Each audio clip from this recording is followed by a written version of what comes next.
Imagine living each day without noise, not just the noise around you, but the noise inside your head.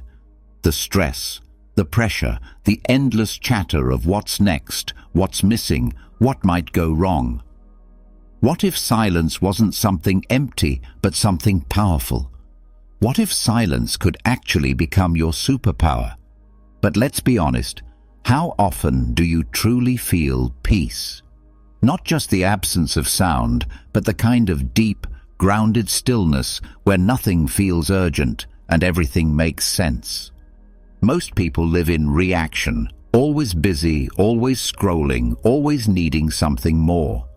They fear silence because silence forces them to face themselves. Here's the truth. Enjoying your life in silence is not about escaping the world. It's about mastering your inner world. Stoicism teaches that the calmest mind is the strongest one. That peace doesn't come from perfect circumstances. It comes from building unshakable habits that protect your clarity, protect your energy, and bring your focus back to what actually matters. Today, you're going to learn the habits that help you do exactly that. These are not just soft ideas.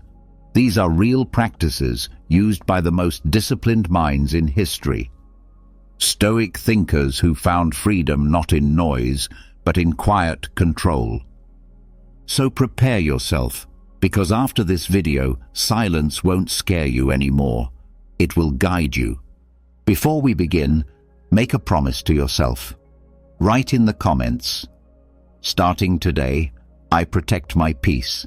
I am Stoic." It's not just a sentence, it's a declaration. And every time you say it, you are reminding yourself that real strength doesn't shout. Real strength is still. So write it down now, and let's begin. Number 1. Practice voluntary word fasting. Be quiet on purpose. That's the practice. That's the challenge. Not because you have nothing to say, but because you want to listen deeply. In a world that rewards those who speak first, shout loudest, and post the most, choosing silence is one of the most rebellious and powerful habits you can build. But let's be honest. How many words are spoken in a day that truly matter? How often do you talk just to fill the space, to escape discomfort, to avoid reflection? It happens more than we care to admit, and every unnecessary word adds a layer of noise over your mind. Voluntary word fasting is simple. Choose a morning, an afternoon, or even a full day to speak only when absolutely necessary. No small talk, no opinions that weren't asked for, no filling the air with sounds that serve no purpose. You're not being rude. You're training yourself to master your impulses. This isn't about being silent forever. It's about reclaiming your voice by understanding when not to use it. Just like Stoics practiced voluntary discomfort, sleeping on hard floors, walking barefoot, eating plain food. To become mentally stronger, voluntary silence is a form of mental sharpening. Marcus Aurelius, one of the most powerful men in history, spoke less and wrote more. He understood that clarity doesn't come from constant speaking. It comes from thinking, from sitting with your own thoughts long enough that you begin to see what's real and what's just noise. His meditations weren't public speeches, they were quiet conversations with himself. And that's the point of this habit. To learn how to be with yourself again. To stop outsourcing your thinking to others. To stop responding to every question, every comment, every distraction. You might be surprised at what happens. The moment you stop talking, the world gets louder. Not outside, inside. You hear your own mind. You hear your anxieties. You hear your impatience. All the emotions you've been avoiding with conversation start to bubble up. And this is where the real work begins. Can you sit with it? Can you feel the tension of wanting to jump in, to prove your point, to fill the silence, and still choose not to? That is strength. That is Stoic. In those quiet hours, you will notice more.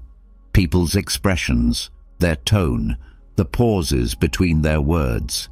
You begin to see what you missed before when you were too busy planning your next sentence. Silence opens your eyes.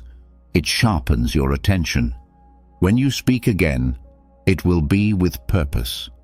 Your words will land differently, not because they're louder, but because they are fewer, clearer, and born from thought, not impulse. You'll stop saying things you regret. You'll stop talking yourself into anxiety. You'll stop wasting energy on opinions that don't move your life forward. Here's how to start. Choose one morning a week. Wake up and decide, today I will speak only when it is useful or necessary. Tell your family or co-workers if needed, then stay committed.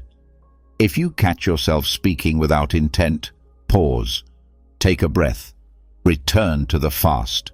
Use that time to journal, observe, think, reflect. Go for a walk without headphones. Listen to the sound of your thoughts without trying to change them. Let your mind untangle itself naturally. By noon or by evening, you'll feel something rare, mental clarity. The fog lifts. The distractions lose their grip. You'll feel calmer, more present, more in control. And over time, you'll carry that silence with you, even when you do speak. Your words will feel lighter, your presence stronger. People will notice, not because you say more, but because when you do speak, it means something. Silence doesn't mean absence. Silence means power that is no longer wasted. So the next time you feel the urge to speak just to fill the air, stop. Ask yourself, is this necessary? Is this useful? Or am I afraid of the quiet? Because once you become comfortable with silence, you stop fearing yourself. And that, more than anything, is freedom. Number 2, perform the daily dismissal. At the end of the day, the mind doesn't always rest. The body might be in bed, the lights might be off, but the courtroom in your head is still in session. Thoughts rise like witnesses. Regret takes the stand. Guilt cross-examines. Old arguments replay like evidence being rehashed. And before you know it, you're tossing, turning, revisiting things that have already happened. Things that can't be changed. But what if you could end that noise with a single word? What if, like a Stoic judge, you could look each thought in the eye and simply say, dismissed?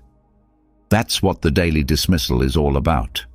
It's a habit, a ritual, a quiet mental act where before you go to sleep, you review what your mind is offering, and then you decide what deserves your attention and what doesn't.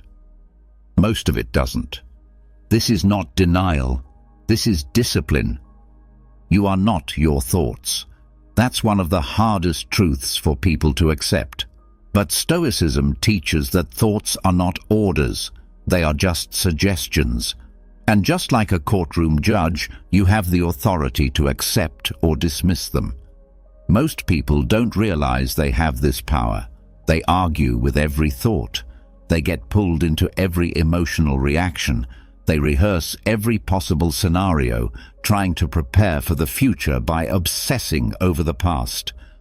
But Epictetus taught his students to pause, to recognize that not every thought deserves a hearing. Not every opinion is useful. Not every emotion is justified. Just because something feels loud doesn't mean it's true. That's where this ritual comes in. It takes just 5 minutes, but it can change the quality of your entire night and your next day. Here's how you do it. At the end of your day, before you fall asleep, sit for a moment in silence. No phone, no scrolling, no distractions. Just be with your mind. Let it speak. Let the thoughts rise up like court cases being filed. You might hear, "I shouldn't have said that. Why did they ignore my message?" I didn't do enough today. I'll probably fail tomorrow. This always happens to me. Let it come. Then mentally say one word: dismissed. Say it like a judge banging the gavel. Say it with calm authority. No anger, no struggle, just release. Thought: I should have done more. Response: dismissed. Thought: they didn't appreciate me. Response: dismissed. Thought: what if I fail tomorrow? Response: dismissed. This doesn't mean the thoughts will never come back, but it does mean they won't own your night. You're no longer giving them space to build stories, feed anxieties, or control your peace. You've acknowledged them, and you've chosen to move on. There is power in naming things. When you say dismissed, you're not suppressing the thought. You're labeling it as unworthy of further energy. You are choosing to rest. You are choosing to carry less. That choice, over time, builds a quiet kind of inner strength. The next morning, you'll wake up lighter. Not because your life is perfect, but because your mind has been trained to release what doesn't serve it. You've emptied the mental courtroom before it had a chance to take over your dreams. You've shown your mind who's in charge. You are not a prisoner of your thoughts. You are their judge. So tonight, as you lie in bed and your mind begins to buzz, don't argue. Don't spiral. Just listen quietly. And when the complaints, the self-pity, the unnecessary worries start to speak, smile gently and say, dismissed. That one word could be the difference between a restless mind and a peaceful one. Use it, train with it, make it part of who you are. Because peace isn't found in silence alone. Peace is found in knowing what to let go of, so the silence can finally speak. Number 3. Whisperless observation of others. Watch people, but don't narrate. Don't explain. Don't judge. Don't label. Just observe. Without commentary. Without whispering in your own mind what they might be thinking, what they should have done, or what you would have done differently. Most people don't realize it, but they talk constantly, not just with their mouth, but with their mind. Silent judgments, quick assumptions, tiny stories being written about others in real time, without a pause. He's rude. She's always late. They don't care. The mind becomes a running narrator, turning every interaction into a mini soap opera. But Stoicism teaches us something radical. The wisest thing you can do in the presence of others is say nothing, not just out loud, but internally. The practice is simple, but powerful. Whisperless observation. That means watching people in complete internal silence. When someone is speaking, don't prepare your answer while they talk. Don't guess their motives. Just listen. Watch their tone, their hands, their eyes, their breath. When someone walks past you, resist the urge to compare or judge. Don't wonder where they're going or what they're wearing.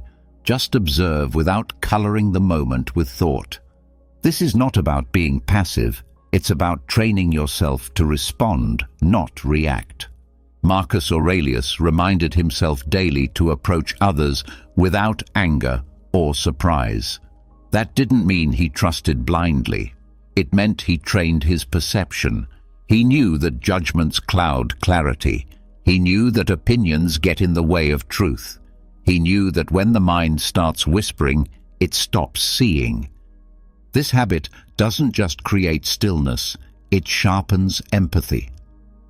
Because when you stop narrating someone's behavior, you start seeing their humanity.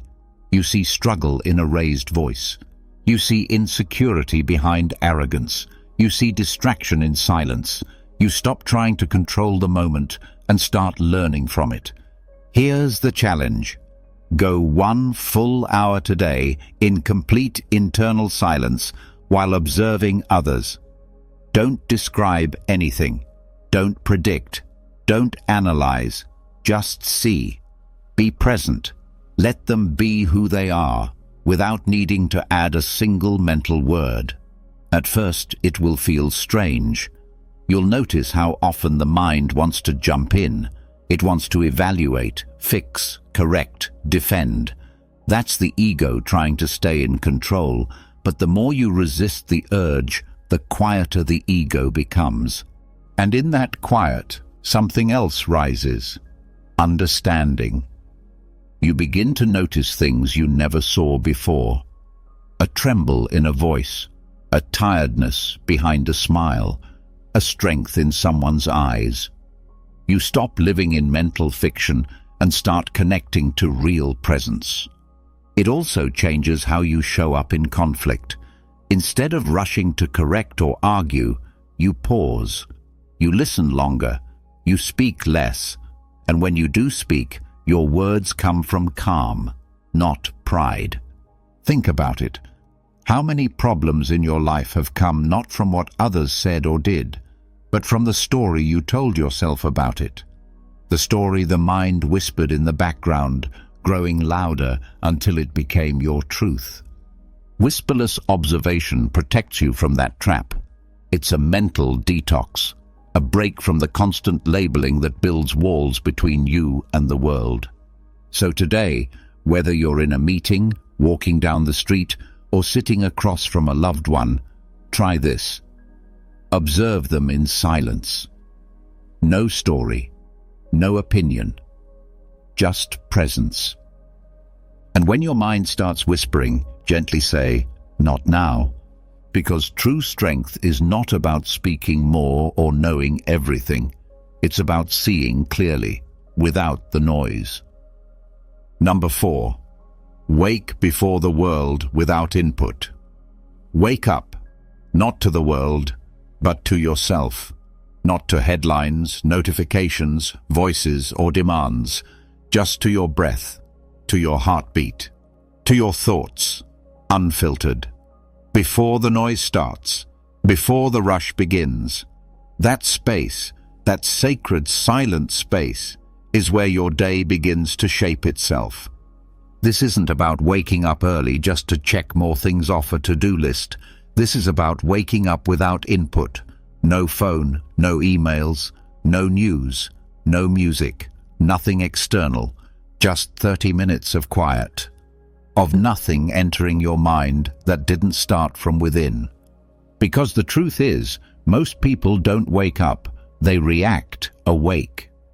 The alarm rings, and within seconds they're drowning in the outside world. Scrolling, reading, comparing, consuming. The mind is hijacked before it ever had a chance to breathe on its own. Stoics did the opposite.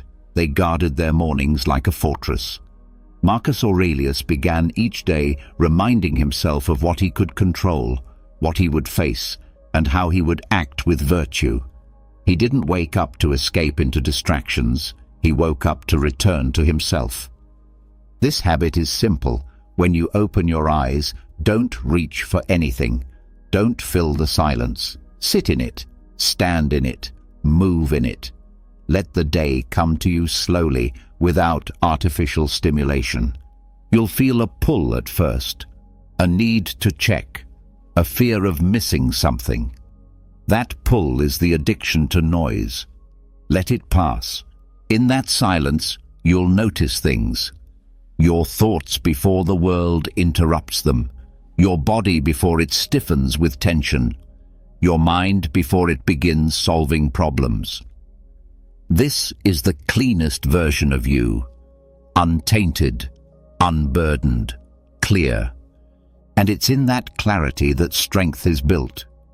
When you begin your day with chaos, your nervous system stays on edge for hours. But if you begin with silence, that calm stays with you. It becomes a shield. So when stress shows up later, it doesn't rattle you. You've already anchored yourself in stillness. Try this tomorrow.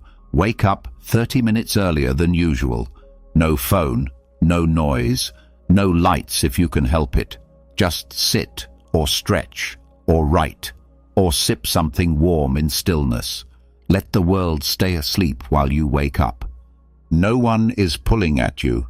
No one is asking anything of you. There's just you, your breath, and the beginning of the day. And that's enough. You are not missing out by avoiding input. You are reclaiming space. Space to think, to reflect, to choose who you want to be before the world tells you who you should be.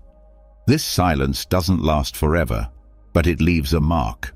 It teaches your mind that it doesn't need noise to feel alive.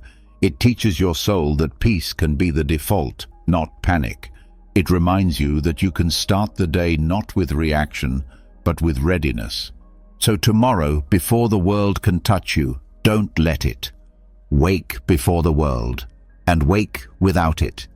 Because that's how you remember who you are, before the noise makes you forget. Number 5.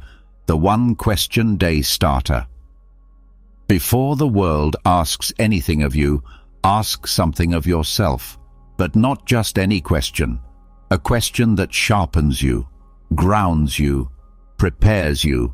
One clear, honest question that sets the tone for everything that comes next. Forget the to-do list for now. Forget productivity hacks and checkboxes. This isn't about doing more. It's about seeing clearer, thinking better, starting with intention, not urgency. Because clarity, real clarity, doesn't come from more action. It comes from better questions. The Stoics understood this. They didn't rush into their day. They entered it like a warrior entering battle, with a calm, focused mind and a plan. And that plan began with a question. Seneca often reflected in writing. Epictetus prompted his students with questions during training. Marcus Aurelius asked himself every morning, "What can I expect today?" His answer was always the same: conflict, misunderstanding, challenge. And yet, he used that knowledge not to complain, but to prepare. This habit is your invitation to do the same.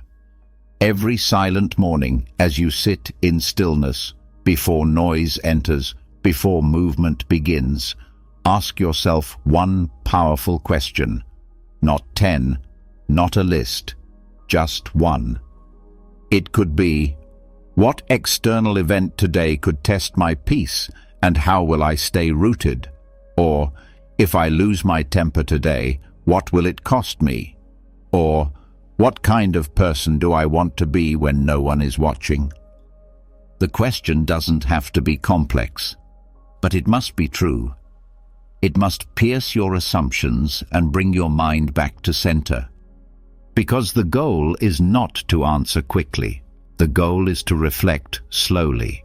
To begin the day not as a robot of routine, but as a thinker, a strategist, a stoic. That one question becomes your compass. It lives in the background of your day like a quiet hum. When stress shows up, the question returns. When ego tries to hijack you, the question reminds. When impatience sneaks in, the question confronts. It is your internal anchor. Let's say your question for the day is, what external event could test my peace, and how will I stay rooted? Now you walk into your day with eyes open. You know traffic might test you. A comment might annoy you. A delay might shake your rhythm. But because you anticipated it, you meet it with grace, not reaction. You chose your posture in advance. That's what this habit does. It trains your inner stance. It makes you proactive, not reactive. And here's the key. Don't rush to answer the question. Sit with it. Let it unfold. Write about it if you want. Speak it softly if that helps. But resist the urge to fix it like a problem. Just let it guide you like a lamp in the fog. When the world later tries to make you forget who you are, when the noise rises, when urgency shouts, your question remains, like a whisper that cuts through the chaos. And at the end of the day, when you return to silence, you'll know whether you lived the answer or not. You don't need 20 habits to be strong. You don't need a perfect morning routine. You need one moment of clarity, one moment of stillness, one question that matters, asked with honesty, carried with intention. Start your day there and watch how everything else starts to shift. Number 6. Silent meals without distraction. Eat, just eat. Not scroll, not talk, not watch, not read. Just sit with your meal and let it be what it is. A moment of presence, a moment of discipline, a moment of silence. In today's world, meals have become background noise. Something done while doing something else. Breakfast with emails, lunch with podcasts, dinner with TV. Even when we eat with others, we often eat with our minds elsewhere, already racing to the next thing. But the Stoics didn't see meals this way. To them, eating was not just about sustenance. It was about practice. It was about slowing down, training attention, observing cravings, learning restraint. Food was fuel, but also feedback. Seneca reminded himself often that luxury wasn't necessary, that plain food, eaten with awareness, was more valuable than a feast eaten with distraction. Marcus Aurelius reflected on how even simple bread and olives could teach contentment. The point wasn't the food. The point was how you showed up to eat it. Here's the habit. Choose one meal per day, any meal, and eat it in complete silence. No devices, no conversations, no multitasking, just you and the plate in front of you. Before you even take the first bite, pause. Look at the meal. Really look. Think about where it came from. The soil that grew the vegetables, the hands that harvested, the transport, the preparation, the quiet chain of effort that brought this food to your table. Now chew, slowly. Notice the taste, the texture, the temperature. Pay attention to when you swallow. Feel the moment your body receives nourishment. Stay with it. This isn't about turning food into a ceremony. It's about reclaiming something ordinary and making it sacred again. It's about training your mind to stay in one place, even when the habit is to wander. You'll feel resistance at first, a twitch to reach for your phone, an itch to turn on music, a pull to distract yourself. That's the discomfort of stillness showing up again. Let it come, then let it pass. In this silence, gratitude grows. Not the forced kind, the real kind, the kind that sneaks up on you when you realize how much effort went into a bowl of rice, how simple it is to be fed, how often you take that for granted. This is mindfulness without marketing, stillness without effort. It's a training ground. Because if you can stay present during a meal, you can stay present during a meeting, during an argument, during a crisis. You're teaching your nervous system that it's safe to be here, just here, not in the past, not in the future, but in this exact moment, doing one thing with full attention. This is not just about eating. This is about returning to yourself. Because when you eat in silence, something else happens. The noise inside settles too. The thoughts slow down. The breath evens out. You begin to notice the mental hunger you've been carrying. Hunger for stimulation, for escape, for constant motion. And you realize you don't need to feed that hunger. You just need to stop feeding the distractions. one silent meal a day. That's all it takes. And soon, that meal becomes an anchor, a moment in your day where everything stops, where the world fades out. And you remember that peace doesn't have to be found, it just has to be allowed. So tomorrow, when you sit down to eat, don't reach for your phone, reach for your presence, and let silence feed you more than food ever could. Number 7. Choose one phrase to carry in silence all day. Let the world speak, let it rush, let it argue, let it scroll. You'll carry something quieter, something stronger. A single phrase, small, invisible, but powerful, whispered only in your mind, repeated not for others to hear, but for you to remember. This is one of the simplest Stoic habits, but also one of the most transformative. Every morning, before stepping into the noise of life, choose one phrase, a sentence, a truth, a reminder. It doesn't need to be long, it doesn't need to be clever, it just needs to be steady, like a lighthouse in a storm. Maybe it's, let it go. I have all I need. I cannot control them. I respond with calm. Events don't disturb me, only my judgment about them. Pick it, sit with it, then carry it with you. Don't say it out loud. Don't wear it like a slogan. Just hold it silently throughout the day. Repeat it when stress hits. Whisper it when anger stirs. Return to it when things feel unfair, uncertain, or overwhelming. This phrase becomes your inner shield, your compass. While others are pushed around by every comment, every inconvenience, every headline, you stay grounded, because you're not just reacting anymore. You're choosing, you're remembering. The Stoics didn't try to control the outside world. They trained their inner world. Marcus Aurelius ruled an empire, but he ruled himself first. That's why he wrote in his journal, not to impress, but to remind, to sharpen his mind with repetition, to prepare for the day before it tested him. You're doing the same with this habit. When someone cuts you off in traffic, let it go. When your plans fall apart, I am not disturbed by events. When anxiety creeps in, I have all I need. The phrase becomes your anchor. And here's the beauty. No one has to know. While others are busy trying to look calm, you are calm, quietly, consistently, not because life is perfect, but because your mind is trained to return to center. Over time, this phrase becomes more than a thought. It becomes a part of you.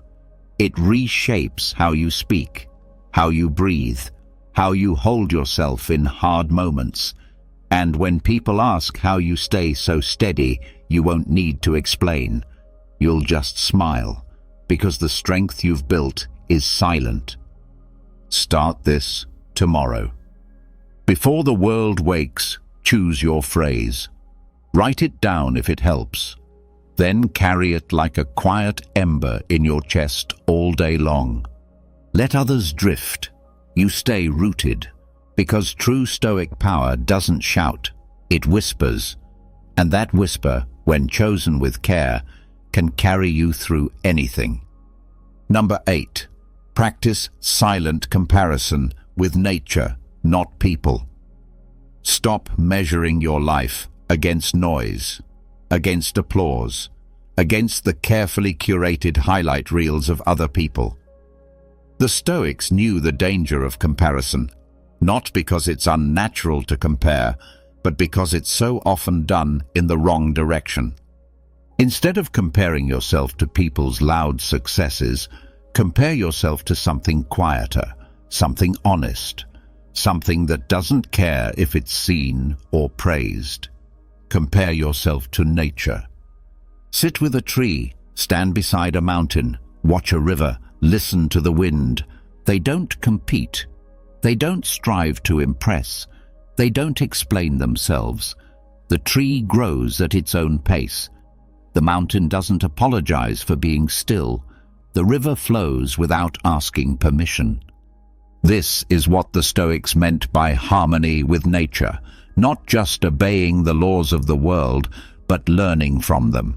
Learning that true greatness doesn't shout, it doesn't post, it doesn't try to be anything other than what it is.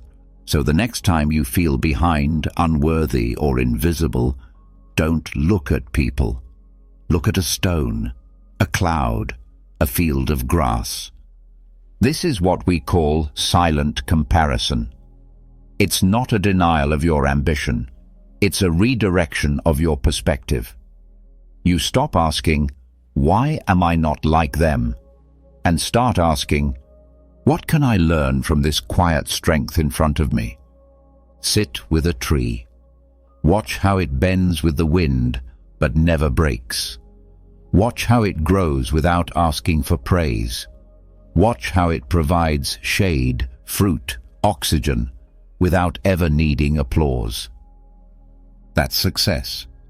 Measured not in noise, but in presence, not in recognition, but in resilience, not in attention, but in alignment. Seneca warned against being dragged into the madness of public admiration. Marcus Aurelius reminded himself that fame is nothing but noise blowing in from other people's mouths. And yet, how often do we chase that noise? How often do we look at someone else's spotlight and forget our own roots? But when you compare yourself to nature, something shifts. You begin to understand that becoming is more powerful than arriving. That depth is more important than display. Practice this. Take 10 minutes each day. Go outside if you can. If not, sit by a window. Look, not for entertainment, but for instruction. What does this tree teach me? What does the sky remind me of? How does this silence make me feel more myself? You'll find that the anxiety fades, the rush slows, the craving for validation begins to dissolve, because you found a new metric, a new mirror, one that reflects back your quiet worth instead of your public image. Comparison, when directed at the wrong things, breeds insecurity, but comparison directed at the right things, at nature, at stillness, at integrity, breeds wisdom. So tomorrow, when you catch yourself comparing your life to someone else's timeline or success, stop, breathe, look out the window. Let the tree remind you, you're already growing. Let the river remind you, you're allowed to flow. Let the mountain remind you, stillness is not failure, it's power. That's silent comparison. No pressure, no jealousy, no noise, just reflection, just truth, just peace. Number 9. Turn emotional outbursts into inner dialogues. Hold your tongue, not out of fear, but out of wisdom. Not to suppress, but to understand. The next time anger rises, or the urge to lash out surges through you, don't explode outward. Turn the volume inward. Make the noise go quiet, not by ignoring it, but by listening to it first, in silence. This is the Stoic art of redirection, and it's one of the most powerful habits you'll ever build. Epictetus didn't tell his students to be emotionless. He taught them to pause, to investigate, to respond like philosophers, not like fire alarms. When something hurt, he didn't say, "Get over it." He said, "Let's look at that. Let's talk to it." You can do the same. When the frustration builds, when someone disrespects you, when plans collapse, when envy creeps in, don't vent, don't post, don't snap. Go inward. Ask one simple question. What is this emotion trying to protect? Is it pride? Is it fear? Is it old pain disguised as anger? Most people mistake silence for weakness, but a Stoic sees it as strategy. Instead of reacting, you're retreating inward to sort the mess before you unleash it on the world. You're turning the storm into a conversation. Sit quietly. Breathe. Let the emotion speak to you. Say internally, I feel anger. What's under it? I feel hurt. Who is this really about? I feel jealous. What need is unmet in me? Speak to yourself the way Epictetus would speak to a struggling student. Calm, firm, clear, without judgment, without drama. Just gentle inspection. And here's the truth. The moment you give that feeling space to breathe inside, it starts to dissolve. Because so much of our emotional chaos comes from the fact that we don't let it speak privately, so it starts screaming publicly. It shows up in sharp words, in broken relationships, in regret. But when you speak to it silently, when you witness it instead of becoming it, something changes. You don't push it down. You escort it out quietly. This is not repression. This is maturity. It's choosing not to let your lowest moment define your loudest voice. Think of how many times you've said something you didn't mean just because you reacted too fast. Think of how many apologies began with words that never needed to be spoken. Stoicism helps you cut that chain before it starts. Not by avoiding emotion, but by mastering the art of private processing. This isn't easy. In the heat of the moment, silence feels like weakness. Speaking feels like power. But that's the illusion. Real strength is choosing not to feed the flame. Real discipline is knowing that not every emotion needs an audience. So the next time you're triggered, pause, turn inward. Let the feeling speak. Let it be heard by you first. Not by your partner, not by your co-worker, not by a comment section. Speak silently. Listen deeply. Guide yourself back. Because emotions aren't enemies, they're messengers. But if you shout over them or let them shout through you, you never hear what they were trying to say. Speak to yourself first. Then, and only then, decide if anything still needs to be said at all. That is Stoic speech. Silent, wise, measured. Not because you can't speak, but because you've already heard what matters. Number 10. Create a noise audit once a week. There's noise everywhere. Not just the obvious kind, the honking cars, the buzzing phones, the crowded rooms, but also the silent noise, the mental clutter, the emotional static, the endless input that slips past unnoticed because it's become normal. But here's the truth. Just because it's normal doesn't mean it's harmless. And the Stoics knew that well. They didn't run from the world. They lived in it, some of them in palaces, others in slavery. But they filtered the world. They chose what got in, what stayed out, what deserved energy, and what didn't. That's what this habit is all about. One day each week, sit down and perform a noise audit. No sound, no background music, no multitasking. Just you, your thoughts, and a piece of paper. Write out every source of noise in your life. Start with the physical, the TV in the background, the clutter on your desk, the constant footsteps or traffic or mechanical hum. Then the digital, notifications that pop up for no reason, group chats that never rest, endless scrolling through feeds that drain more than they give. And finally, the emotional, conversations that leave you feeling hollow, unspoken tension in relationships, the inner critic that whispers 24/7. Now look at this list, slowly, silently, and rank each item by one thing. How much does this disturb my inner calm? Not how loud is it, not how much time does it take, but how much peace does it cost me? You'll be shocked, not by how much noise you have, but by how used to it you've become. We normalize chaos. We adjust to it. We adapt around it. But the cost is clarity, focus, stillness, sleep, presence. And we pay that cost in tiny daily withdrawals until one day we wake up anxious, restless, and don't know why. The Stoics didn't wait for peace to find them. They created it by subtracting what didn't serve it. This audit is your way of doing the same. It brings awareness, and with awareness comes choice. Look at the highest ranked noise on your list. What can you eliminate? What can you reduce? What can you put boundaries around?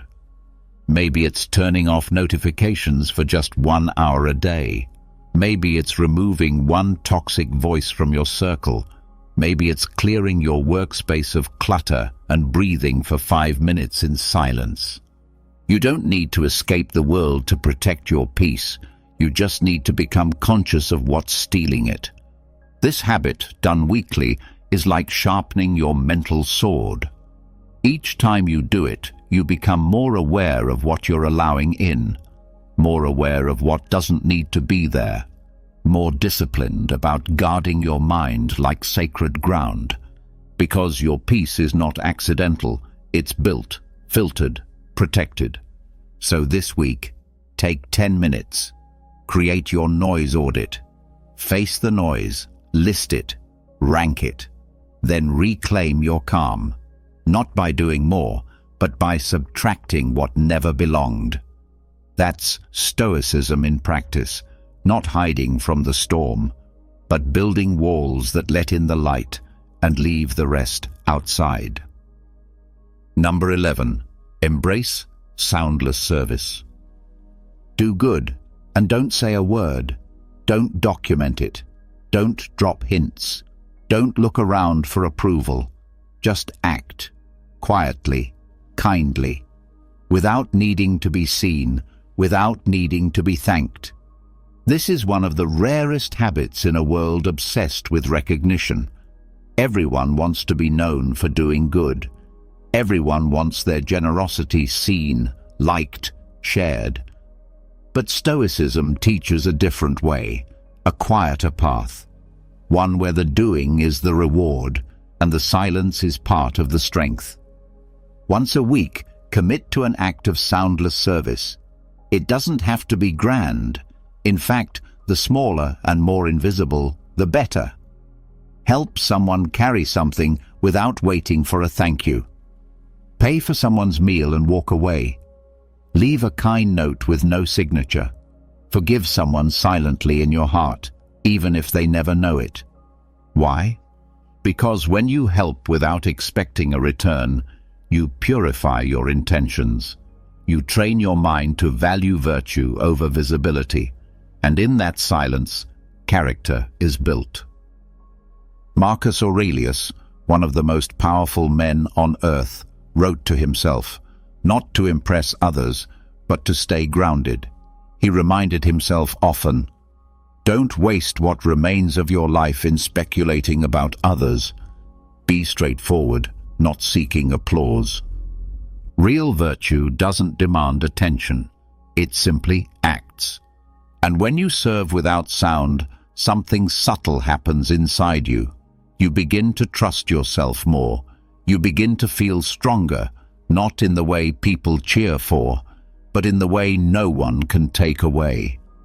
Your ego gets quieter, your motives get cleaner, and your sense of peace grows deeper. Try it. Choose one small act this week. Think of someone, anyone. Ask, how can I help them without them knowing it was me? Then do it, and walk away. No post, no update, no, look what I did. Just silence, just service, just stillness. And when your mind whispers, "But won't they notice?" or "Shouldn't I be appreciated?" gently remind it, this isn't for credit, this is for character. You don't have to be known to be good. You don't have to be seen to shine. You don't have to be heard to have impact. In fact, the most powerful acts are often the quietest ones. They echo not in applause, but in the soul. So let this be your Stoic practice. One quiet act, one invisible gift, one moment of silent strength. Because in silence, virtue shines brightest, and in service without noise, you become someone even applause can't define. Number 12. Construct a sanctuary hour. Give yourself 1 hour, just one, where the world cannot reach you, not to be productive, not to fix anything, not even to meditate or journal or grow, but simply to be, to sit in your own presence without obligation, without input, and without noise. This is your sanctuary hour, a sacred space carved out from the noise of modern life. No tasks, no talking, no goals, just you, in a room or a place that doesn't demand anything from you, not even improvement. This isn't laziness. This is preservation. It's the restoration of your mental soil after too many days of constant harvest. It's a return to the untouched parts of your mind that are always drowned out by notifications, schedules, headlines, and expectations. The Stoics knew this. A mind constantly stimulated cannot grow wise. Seneca wrote that to be everywhere is to be nowhere. He warned against the disease of busyness, not because work is bad, but because overstimulation kills reflection. Without stillness, even the most brilliant mind becomes shallow. So, once a week, construct your sanctuary hour. Find a space that feels safe, not fancy, not aesthetic, just safe. Maybe it's your room, a bench at the park, a walk without music, a chair by the window, somewhere you can be alone with your thoughts, without structure, without noise, and most importantly, without judgment. No phone, no podcasts, no inspirational quotes, no self-improvement checklists. Let the thoughts rise, let them drift. Don't chase them, don't control them, just sit, breathe, notice. Let your mind stretch out, the way the body does when it hasn't moved all day. This hour is not about progress, it's about spaciousness. You'll feel resistance at first. You'll want to do something. You'll hear the mental voice asking, "What's the point of this?" That's the part of you addicted to noise, addicted to achievement, addicted to distraction. Stay with it. Because once the discomfort settles, something unexpected emerges. Clarity. Old thoughts rise, new insights surface, patterns become visible, and beneath it all, a sense of calm begins to return. In this hour, you begin to see the difference between what's urgent and what's important. You begin to feel what your body has been holding. You begin to hear what your heart has been whispering under all the daily noise. This is where wisdom lives, not in effort, but in space. Not in control, but in stillness. You don't need to explain this hour to anyone. You don't need to justify it with results. Its value is in its silence. Its power is in its emptiness. So guard it. Put it on your calendar if you must.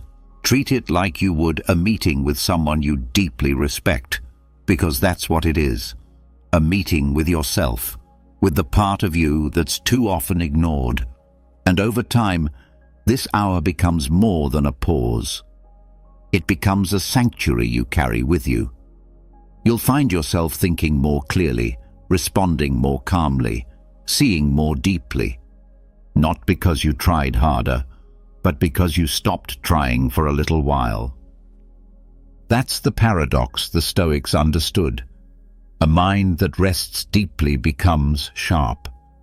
A life that honors silence becomes whole. And a person who knows how to be alone, truly alone, is unshakable. So build your sanctuary hour, Make it untouchable, and let it remind you of the wisdom that only quiet can reveal. Number 13. Let the breath replace words. Before you respond, breathe. Not as a tactic, not as a gimmick, but as a discipline, as a sacred pause. Let the inhale be your awareness. Let the exhale carry away the first wave of pride, defensiveness, judgment, or impulse.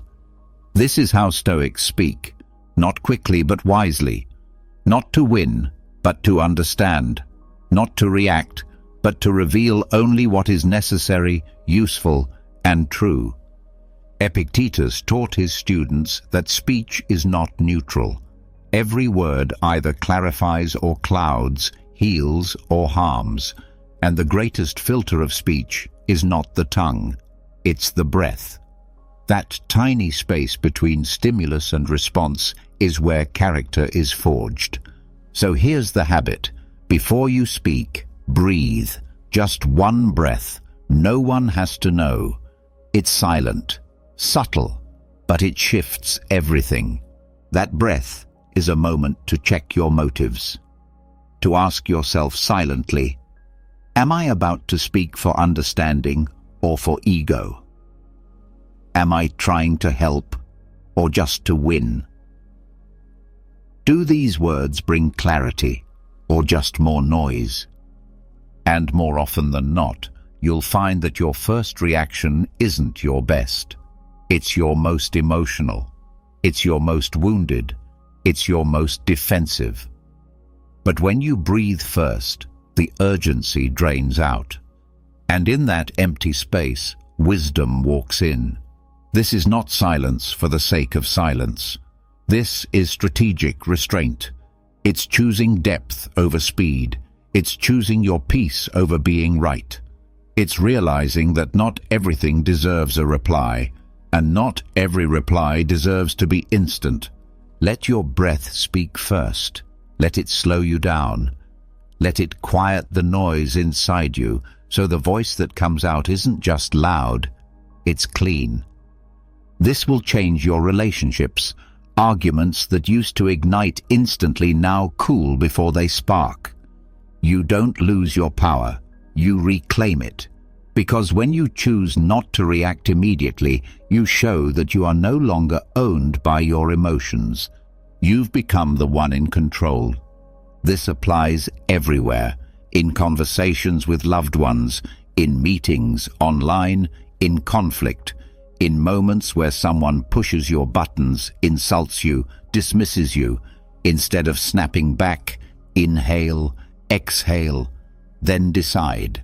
That breath is your shield. It also makes you a better listener. Epictetus reminded us we have 2 ears and 1 mouth for a reason, so we can listen more than we speak. But most people don't listen. They wait to talk. They prepare their comeback before the other person has even finished their sentence. You don't have to be most people. You can be calm in a world of noise, still in a world of speed, thoughtful in a world of reaction. Let the breath be your first language. Not every silence needs to be filled. Not every moment needs a statement.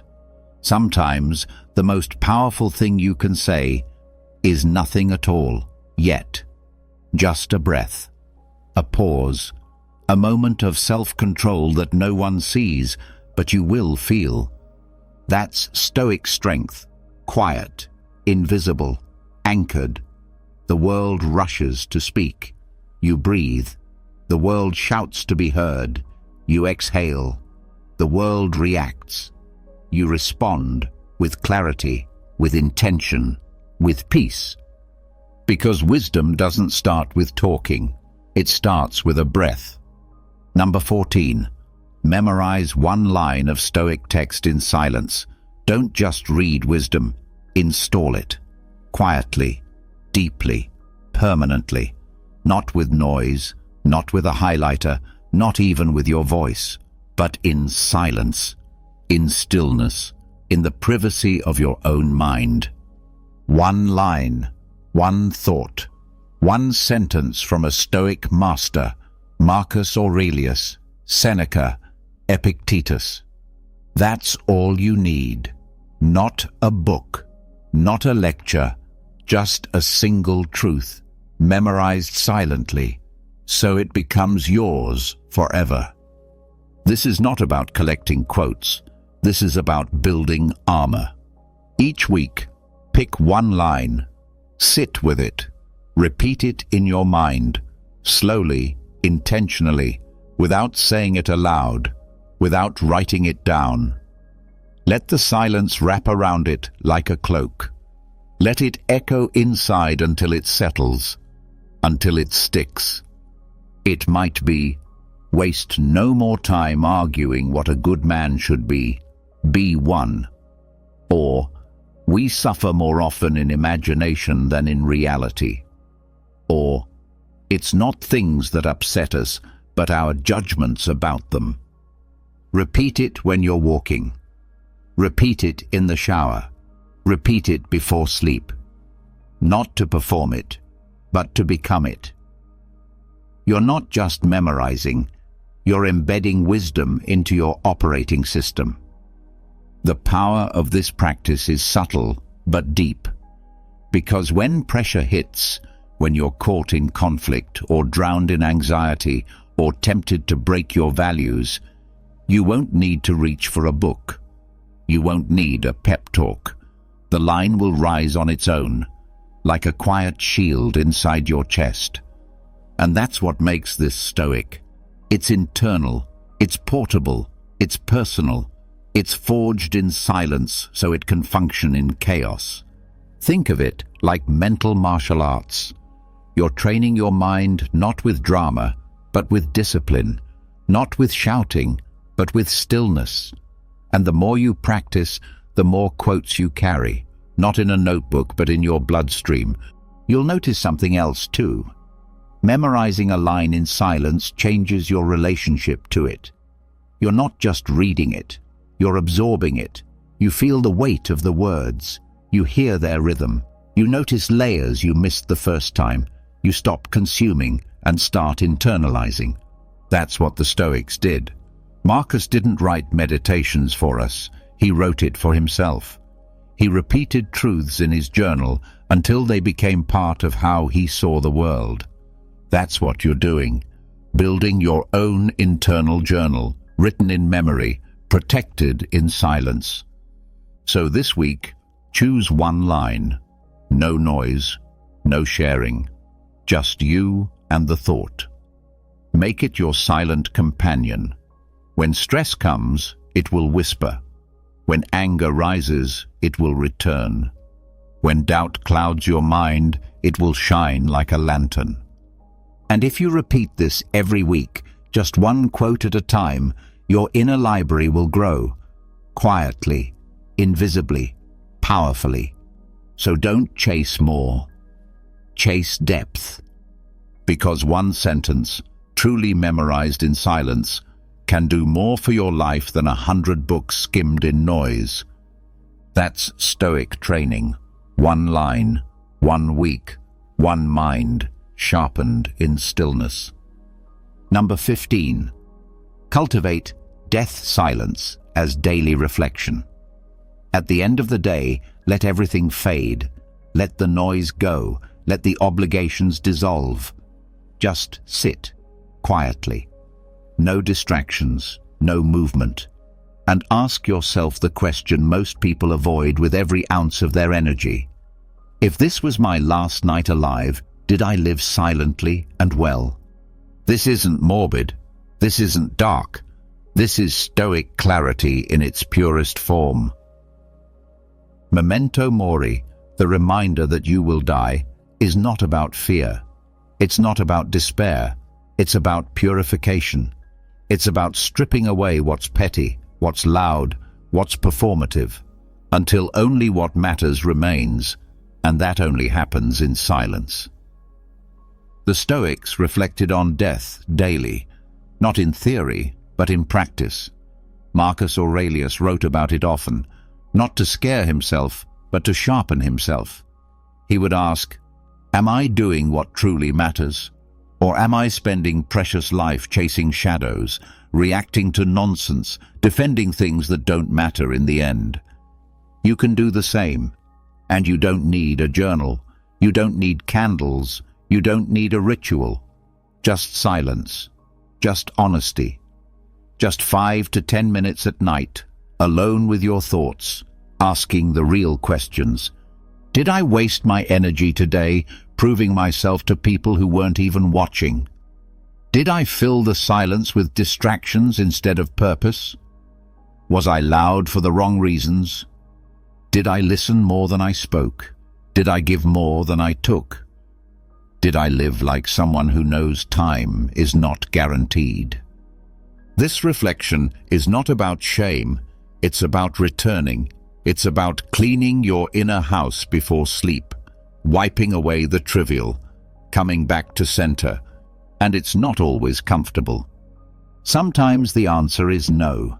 Sometimes you'll realize, today you weren't aligned. You spoke from ego. You chased validation. You worried about things that won't matter a week from now. Good. That discomfort is your compass. It's a sign you're awake. Because the Stoic doesn't reflect to feel righteous. The Stoic reflects to adjust, to fine-tune, to leave tomorrow a little lighter, a little quieter, a little more true. In silence, death stops being a distant concept. It becomes a focusing lens. It whispers, you don't have time for everything, so choose what matters. And you start choosing better. You stop picking fights over meaningless things. You stop seeking approval from strangers. You stop rushing to get somewhere when here is already full of life. And instead of reacting, you start living. Not loudly, not theatrically, but deliberately, gratefully, silently. Try this tonight. Before you go to bed, turn off the lights. Sit still. No phone, no goals. Just breathe. And ask, if this was the end, did I live with quiet strength today, or did I chase noise? You don't need to answer perfectly, you just need to ask, and let the silence do the refining. Because death, when reflected on in stillness, becomes the ultimate teacher, not of endings, but of essence, of what's real, of what's urgent, of what's worth carrying forward. This is death silence, a daily return to truth, not to grieve life, but to protect it, not to fear loss, but to honor presence. And when you do this often, you'll notice something. You become harder to offend, slower to anger, faster to forgive, and quieter because you're no longer interested in what doesn't matter. You're too busy living well, silently, intentionally, as if each day is sacred, because it is. The loudest strength is the one no one hears. In a world obsessed with shouting, proving, and performing, the Stoic path leads elsewhere, into silence, into clarity, into peace. These 15 habits aren't about retreating from life. They're about showing up with such calm, such stillness, that the noise around you can't touch your core. You're no longer reactive. You're deliberate. You're not chasing applause. You're anchored in something deeper. From whisperless observation to silent service, from breath-led conversations to death-reflective evenings, these practices are not trends. They're timeless tools, used by warriors, emperors, and thinkers to live with purpose, even in chaos. So ask yourself tonight, did I fill my day with noise or meaning? Now it's your turn. Which of these Stoic habits spoke to you the most? Today, we're going to dive into a topic that touches every single one of us. It's something we do every single day, yet many of us might not be doing it in the most mindful way. We're talking about mornings, that sacred window of time that sets the tone for how we feel and behave for the rest of the day. If you're someone who admires Stoicism, that ancient philosophy we've grown to love and lean on, you'll be glad to know that it has powerful teachings about how we should begin each day. So today, I'm going to share with you 10 things we should avoid doing as soon as we wake up, each one grounded in Stoic wisdom and principles. If you're ready to give your mornings a Stoic makeover and begin each day with a clear, grounded, and empowered mindset, then stick with me. Let's get into it. First, let's reflect for a moment. Mornings are like a fresh beginning, a blank page upon which we can write the story of our day. So why not start it in the best way possible? The Stoics believed that the way we begin our day can greatly shape our mindset and our actions. One of the most revered Stoics, Marcus Aurelius, once said, "When you arise in the morning, think of what a precious privilege it is to be alive, to breathe, to think, to enjoy, to love." These words are a gentle invitation to recognize the value of each new day and to start it with mindfulness and gratitude. Now, before we get into the specific habits we should steer clear of, I want to ask you something. Have you ever woken up feeling anxious, irritable, or weighed down by a sense of stress? Most of us have experienced that at some point. But Stoicism teaches us a powerful truth. It's not the events themselves that affect us, it's how we perceive them. So, if we shift our perspective about mornings, we can influence our entire day. And that's exactly what we're going to learn. How to let go of certain habits that quietly sabotage our mornings, and instead embrace a Stoic mindset that leads us toward peace, clarity, and joy. One of the first things we should stop doing is checking our phones immediately upon waking. I know this might be a tough one, especially in today's digital world. Many of us reach for our phones as soon as our eyes open. We check emails, notifications, social media updates.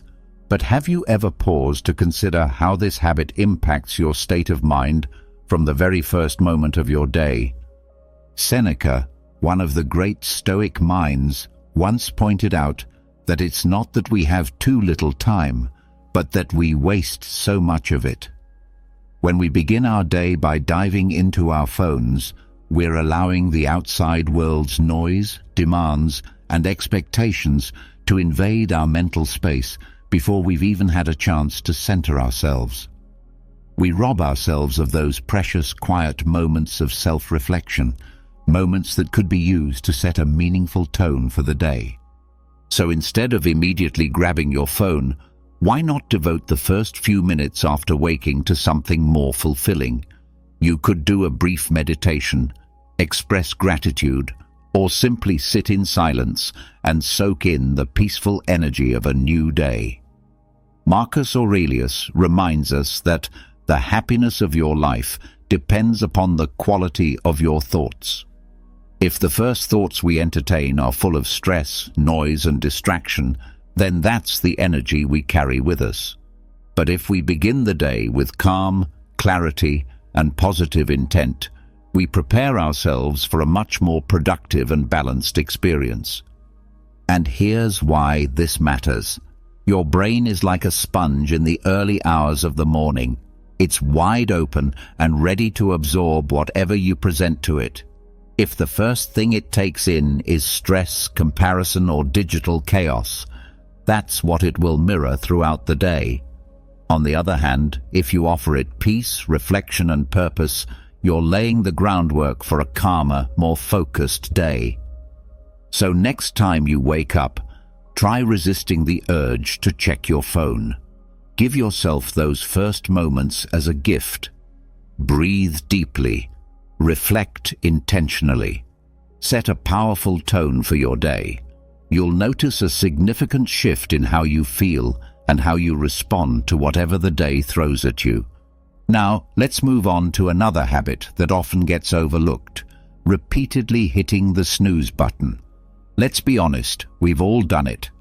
The alarm goes off, and instead of getting up, we hit snooze, again and again, grasping for those extra 5 minutes of rest. But as comforting as that might seem in the moment, it's not doing us any favors. Epictetus, another brilliant Stoic philosopher, said, "No man is free who is not master of himself." This quote fits perfectly here. When we keep snoozing our alarm, we're allowing laziness and a lack of discipline to steer our day right from the start. It might feel harmless, but repeatedly postponing our wake-up time actually disrupts our energy and hurts our productivity. Each time we drift back to sleep, we enter a new sleep cycle, one that we don't have time to complete. This leaves us feeling more groggy, confused, and sluggish when we finally do get up. So, what can we do instead? Marcus Aurelius offers us another piece of practical wisdom. When you wake up, he suggests, think about the privilege of simply being alive, of breathing, thinking, enjoying, and loving. Let that thought fuel you instead of giving in to the temptation to snooze. Rise with a sense of gratitude and intention. Why does this matter so much? Because when you get up as soon as your alarm rings, you're training your mind and body to respond with discipline and purpose. You're declaring to yourself that you are in control, not your comfort zone, not inertia. You're setting the tone of your day from a place of strength, not passivity. And that mental posture follows you into everything else you do. So, instead of allowing yourself to be dragged into the day half asleep and half willing, make the decision to rise with clarity and purpose. That one choice can create a ripple effect throughout the rest of your day. Waking up early doesn't just give us a head start on the day. It energizes us and sets a tone of determination and proactivity that can influence everything that follows. Imagine the difference between rising with a clear mind and a body ready to move, compared to dragging yourself out of bed, burdened by guilt for hitting the snooze button one too many times. That simple act of getting up promptly is a small victory, but one that holds the power to shape your entire day. So, the next time your alarm sounds, recall the wisdom of Marcus Aurelius and choose to rise with gratitude and intention. You'll begin to see how this one decision, repeated daily, can start to transform not only your mornings, but your entire life. Let's talk about the habit of complaining as soon as we wake up. We've all had those mornings when the first words out of our mouths are complaints. "I'm so tired," "I don't want to go to work," or "I hate Mondays." While these thoughts might seem harmless, they actually carry more weight than we realize. Epictetus teaches that it isn't what happens to us that matters most, but how we respond to it. When we start our day by complaining, we set our minds to perceive everything negatively. These early complaints lay the groundwork for a cycle of negativity that can darken our mood and distort our perspective throughout the day. What's worse is that complaining doesn't solve anything. It only magnifies what's wrong and distracts us from what's right. So what should we do instead? We can choose to practice gratitude. Upon waking, try thinking of 3 things you're genuinely thankful for. Marcus Aurelius once said that the happiness of your life depends on the quality of your thoughts. By beginning the day with a focus on the positive, you're cultivating a mindset of abundance and appreciation, one that will color every interaction and activity. Why does this shift in focus work? Because the mind naturally continues in the direction it starts. If you begin with negativity, your brain will keep finding things to complain about. But if you start with gratitude, your brain becomes primed to seek out more reasons to be grateful. Not only does this improve your mood, but it also strengthens your resilience in the face of challenges. Imagine waking up and, instead of moaning, you pause to give thanks for a new day, for the people you love, for simply having shelter. This small adjustment can change your entire outlook and empower you to face the day with a positive, proactive spirit. So, next time you catch yourself ready to complain, remember Epictetus's wisdom and choose gratitude instead. You might be surprised at how this little morning ritual can improve both your day and your life. Sometimes when we wake up, especially after hitting the snooze button or sleeping in, we feel the urge to leap out of bed and rush into the day. But according to Marcus Aurelius, this kind of haste can actually be counterproductive. He warned that haste is the mother of failure. By hurrying, we invite stress into our lives from the very first moment. Skipping over those calm initial minutes can send both your body and mind into a state of unnecessary tension. When you start your day running, it's easy to feel scattered and overwhelmed before the day has even truly begun. So what's the alternative? Give yourself a few minutes to wake up slowly and mindfully. Take time to stretch, to breathe deeply, and to mentally prepare yourself for what lies ahead.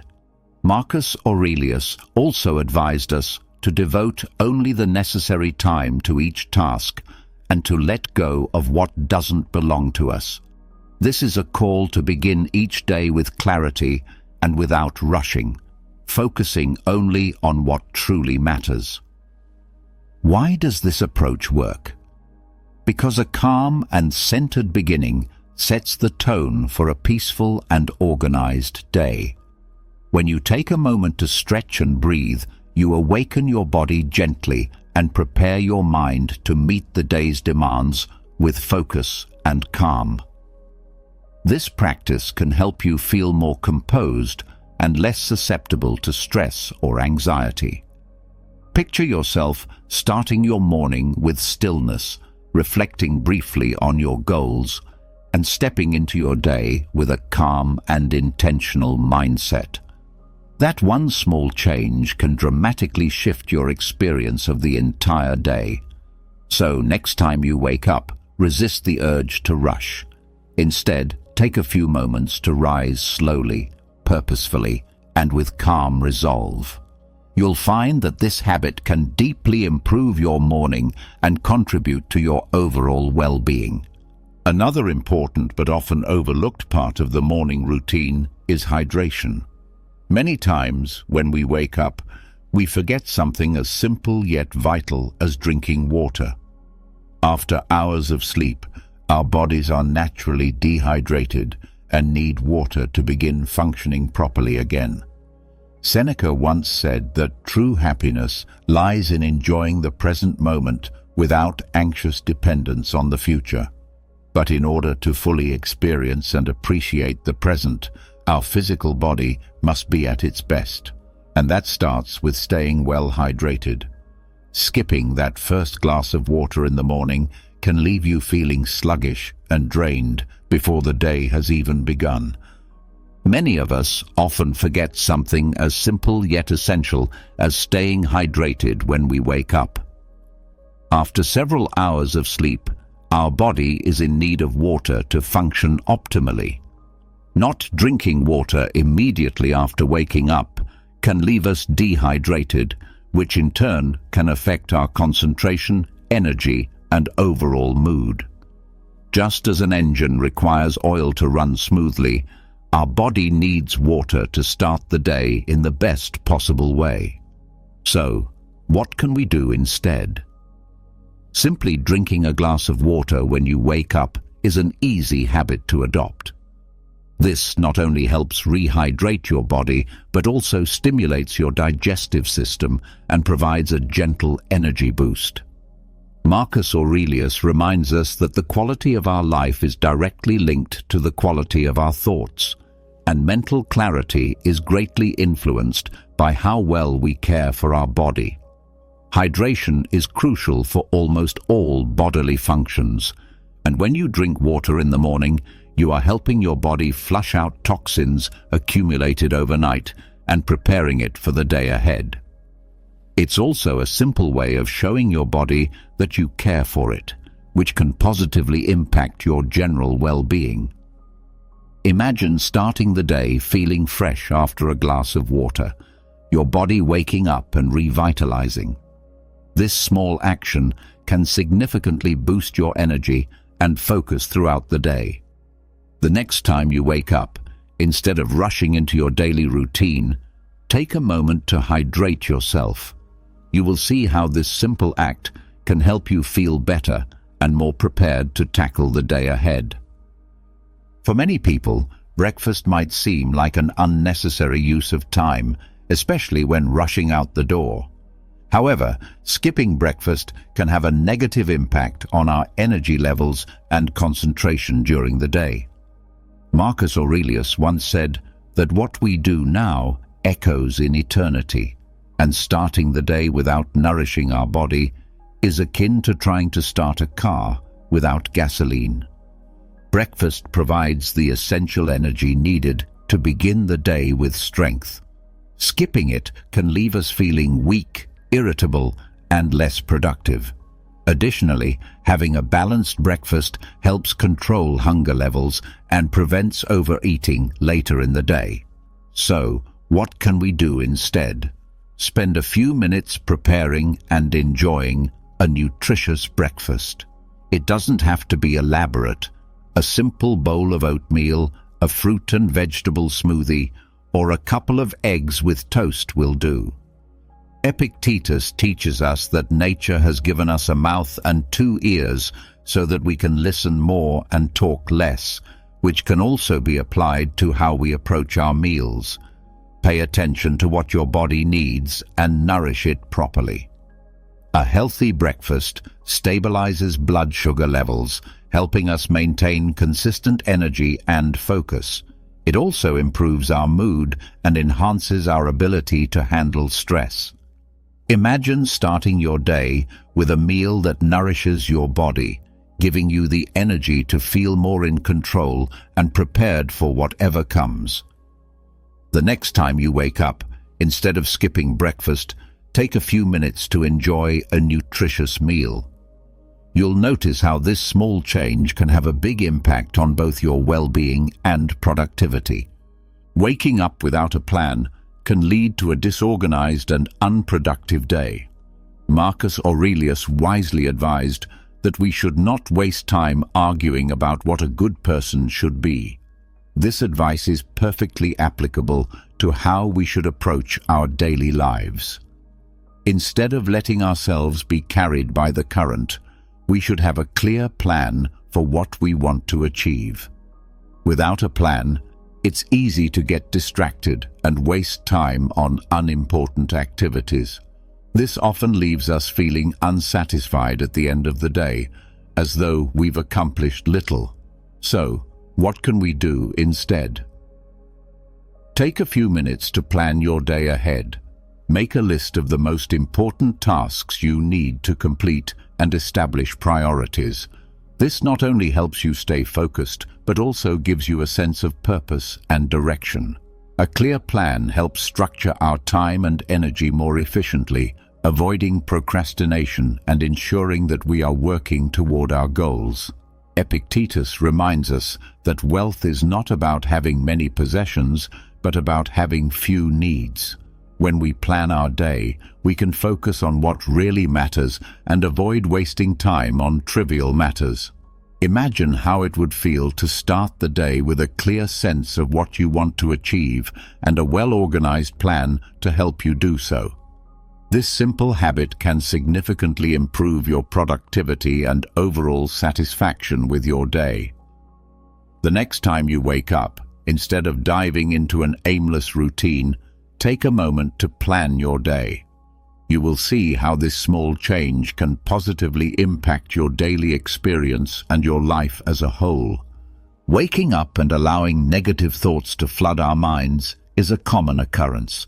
These thoughts might be worries about work, personal life, or simply the feeling of not accomplishing enough. Marcus Aurelius advises that our minds adapt and become molded by what is imposed upon them, much like how iron is shaped by the hammer. This means that while we cannot always control what happens to us, we can control how we react and how those events affect us.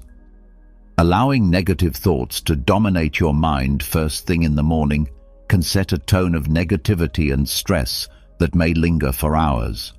Such thoughts can drain your energy and motivation, making the day feel heavier and more difficult to manage. So, what can we do instead? The answer lies in practicing self-observation and redirecting our thoughts. When you wake up and notice negative thoughts creeping in, pause for a moment and ask yourself, is this really useful? Consider how you might view the situation in a more positive or constructive light. Epictetus taught us that it's not the events themselves that disturb us, but our interpretation of them. By practicing reframing, we can transform negative thoughts into opportunities for growth and resilience. This works because our thoughts have a powerful impact on our emotions and actions. When we start the day with a positive and constructive mindset, we set ourselves up for a productive and satisfying day. In addition, by training our minds to detect and redirect negative thoughts, we become more resilient and better equipped to manage stress. Imagine waking up and, instead of letting negative thoughts take over, you take control by pausing and redirecting your mind to something positive and constructive. This small change can transform your perspective, making your day feel much more manageable and enjoyable.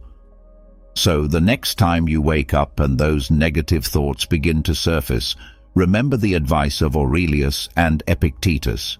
Stop, observe, and redirect.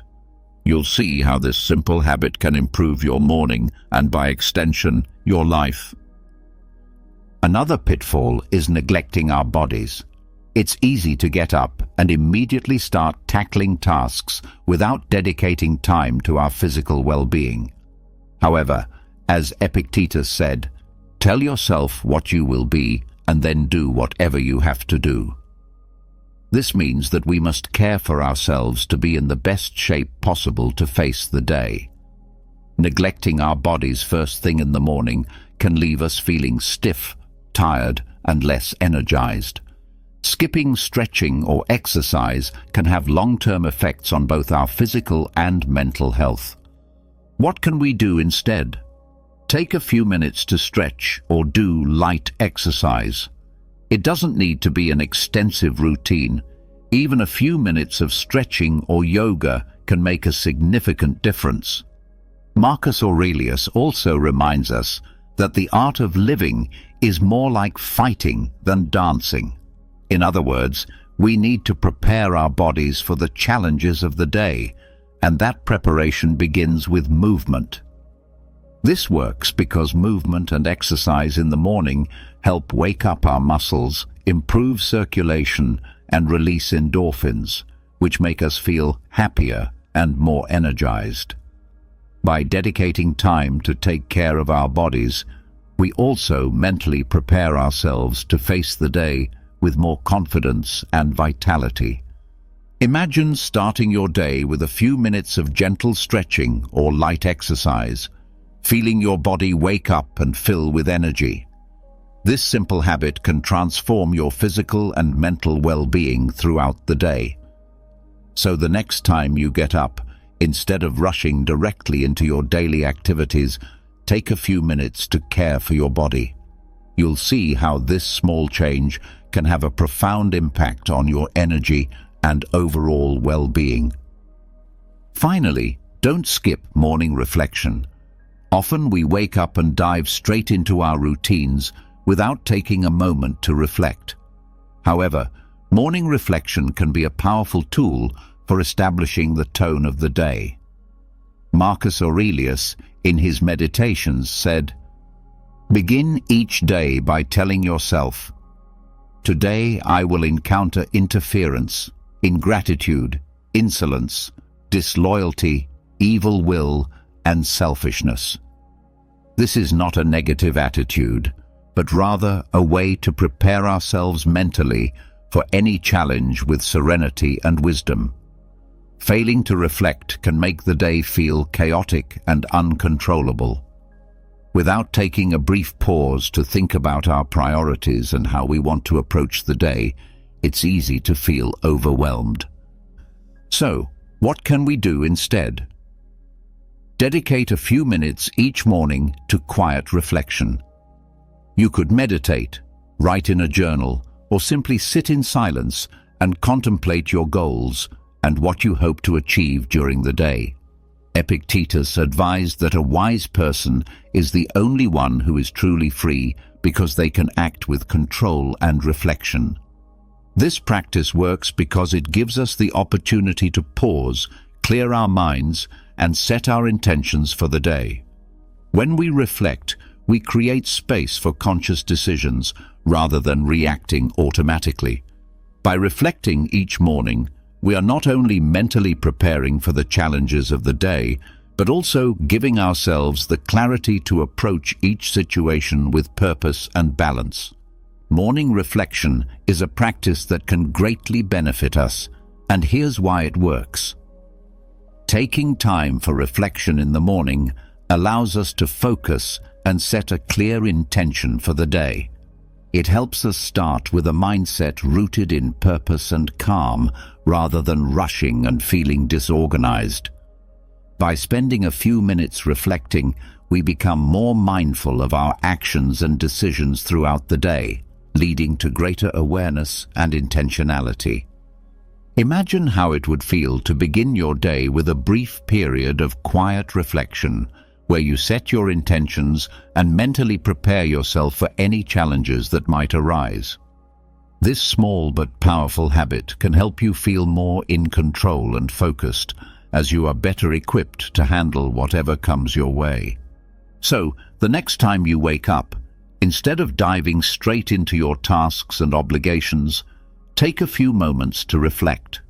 You'll soon realize how this simple change can have a profound impact on your peace of mind, making you feel more grounded and productive throughout the day. Have you ever felt manipulated, used, or completely drained of your emotional energy? Have you ever found yourself questioning your sanity, wondering how someone could treat you so poorly, yet make you feel as though you're the one at fault? If you've ever been in a relationship where someone constantly takes without giving, where their drama becomes your burden, or where every day feels like a battle, then this video is for you. It's time to break free from the cycle of emotional abuse and manipulation. In this video, I will share 13 insightful ways to deal with toxic people, drawing on the timeless wisdom of Stoicism, techniques that have withstood the test of thousands of years, but remain as relevant as ever in today's world. Let's dive deep into the heart of manipulation, control, and emotional warfare, and arm you with the tools you need to protect your peace and reclaim your life. Relationships today, whether romantic, familial, or even friendships, can be incredibly toxic. We live in a world where many individuals have been conditioned to manipulate others in order to get what they want. Toxic people will drain you completely, leaving you feeling exhausted, powerless, and questioning your self-worth. But here's the truth: they do not have control over you. You have the power to rise above their tactics and take charge of your emotional well-being. This is the core insight that the Stoics understood so well. Control what you can and let go of the rest. In this video, we will explore 13 powerful strategies based on Stoic philosophy that will help you handle toxic individuals like a warrior. This is not about passively accepting abuse. It's about taking bold, decisive action to protect yourself, reclaim your peace, and become emotionally bulletproof. Let's begin with something that might seem obvious, but is often overlooked. Identifying toxic behavior. Have you ever found yourself in a situation where no matter what you do, nothing is ever good enough? Whether it's a friend, partner, or family member, they criticize every little thing, constantly question your decisions, and somehow always position themselves as the victim. You end up apologizing even when you haven't done anything wrong. If this sounds familiar, you're experiencing manipulation at its core, which is classic toxic behavior. Toxic people behave like emotional parasites, draining you of your energy in ways so subtle that you often don't realize it until you're completely exhausted. They are experts at delivering small, seemingly harmless comments that undermine your confidence, making you question your worth. They might say things like, "I was just joking," or "Why are you so sensitive?" But don't be fooled. This is emotional manipulation at its finest. Toxic people love to play the victim, twisting every situation to make you feel guilty for simply standing up for yourself. How many times have you heard, "I can't believe you would do this to me," or "After everything I've done for you, this is how you treat me"? These are manipulation tactics designed to make you doubt your instincts and lower your defenses.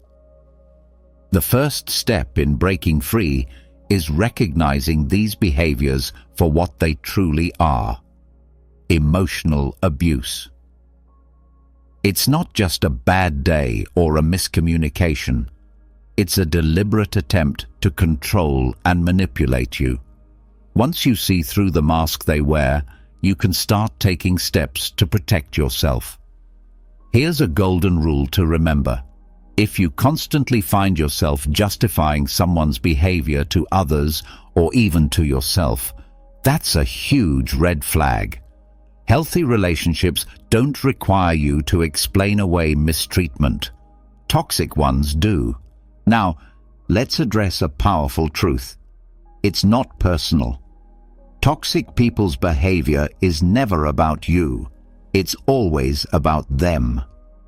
While this might sound simple, think about how many times you've internalized their words, questioning whether you truly are the problem. They make you feel like everything is your fault, but the reality is, their behavior is a reflection of their own inner turmoil and insecurities.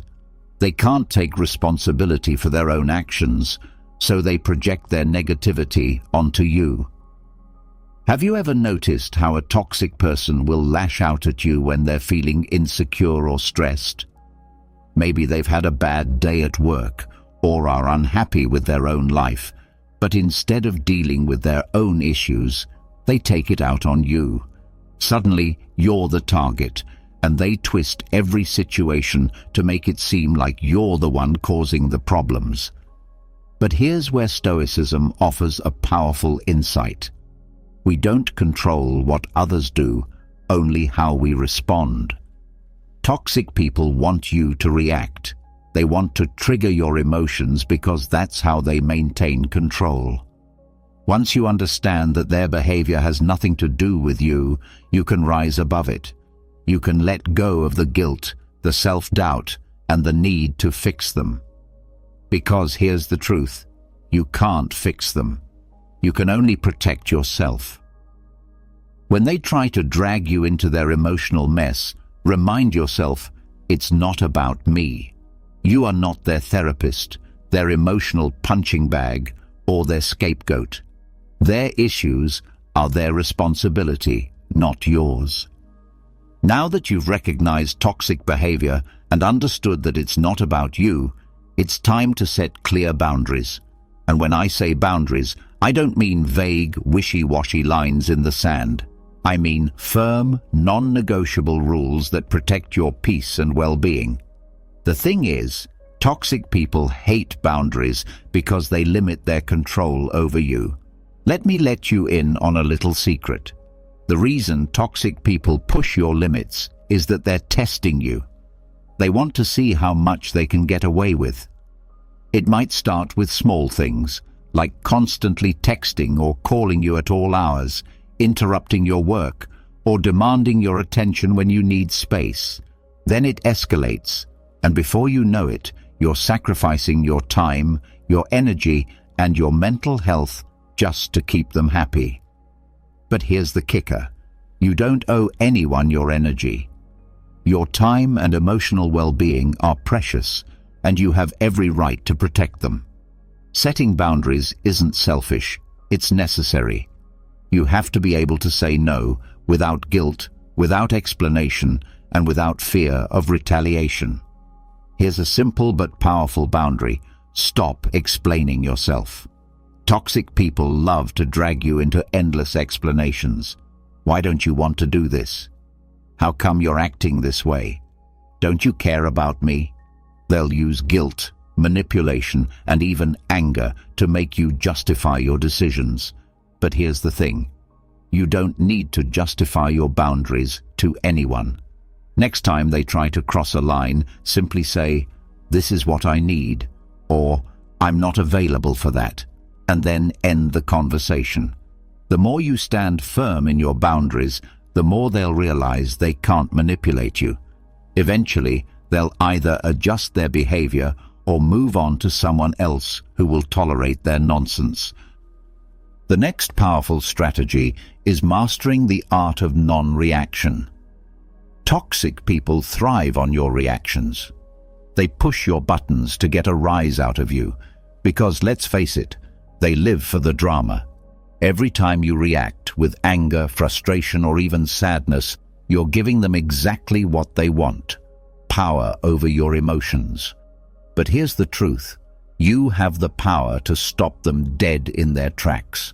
Stoicism teaches us that while we can't control other people's actions, we can control how we respond.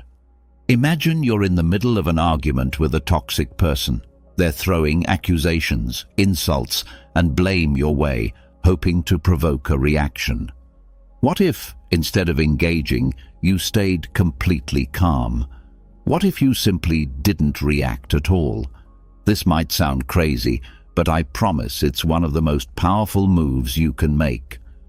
When you stop reacting to their nonsense, you strip them of their power. They can't control you if you refuse to play their game.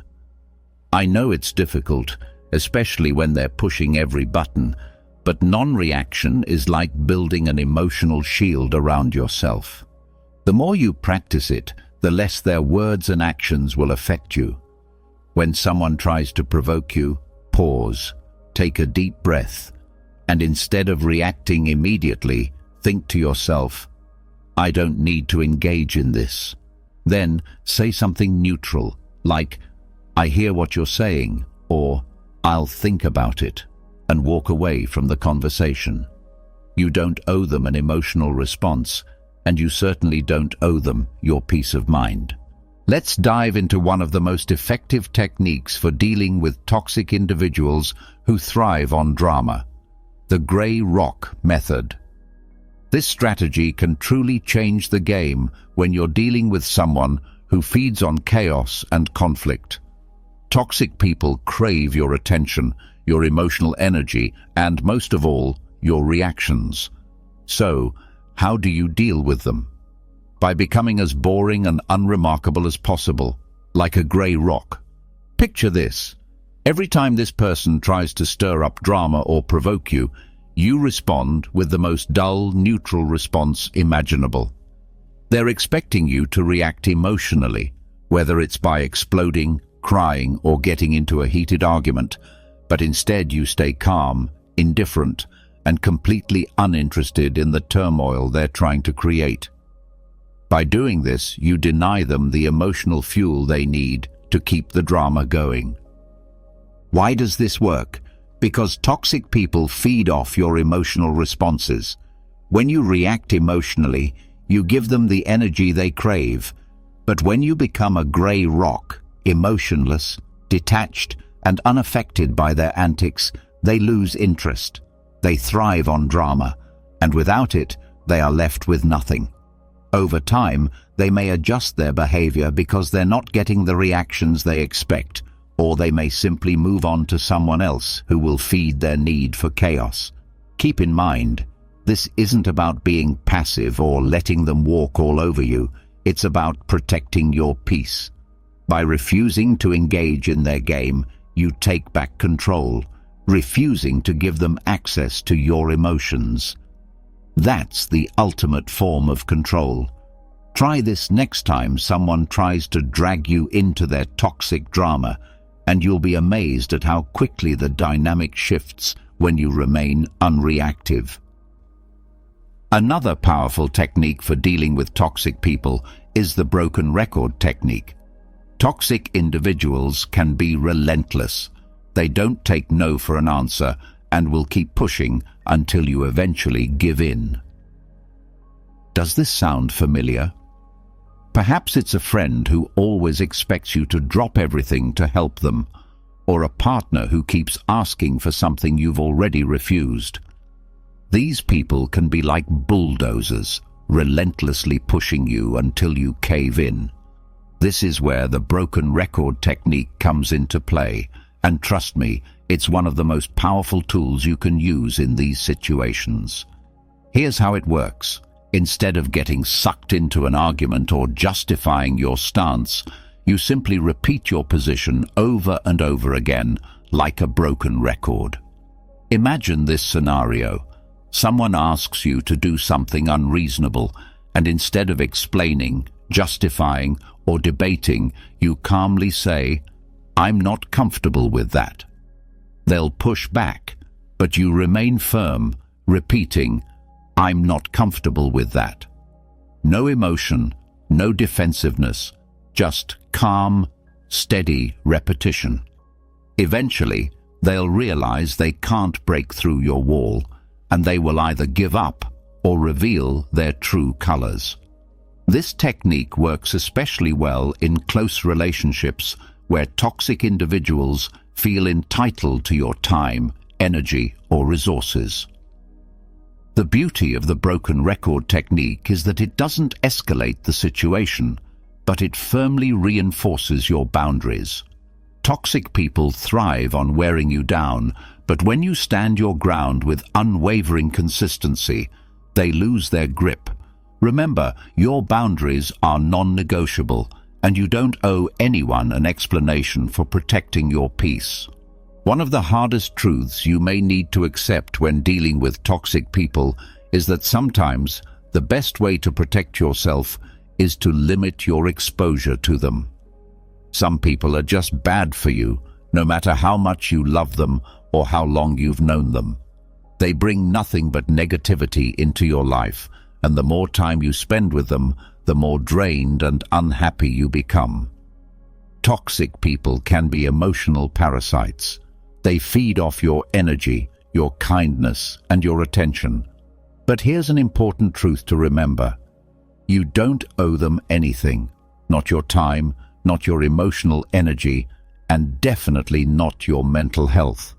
Sometimes the most powerful thing you can do is put some distance between you and them.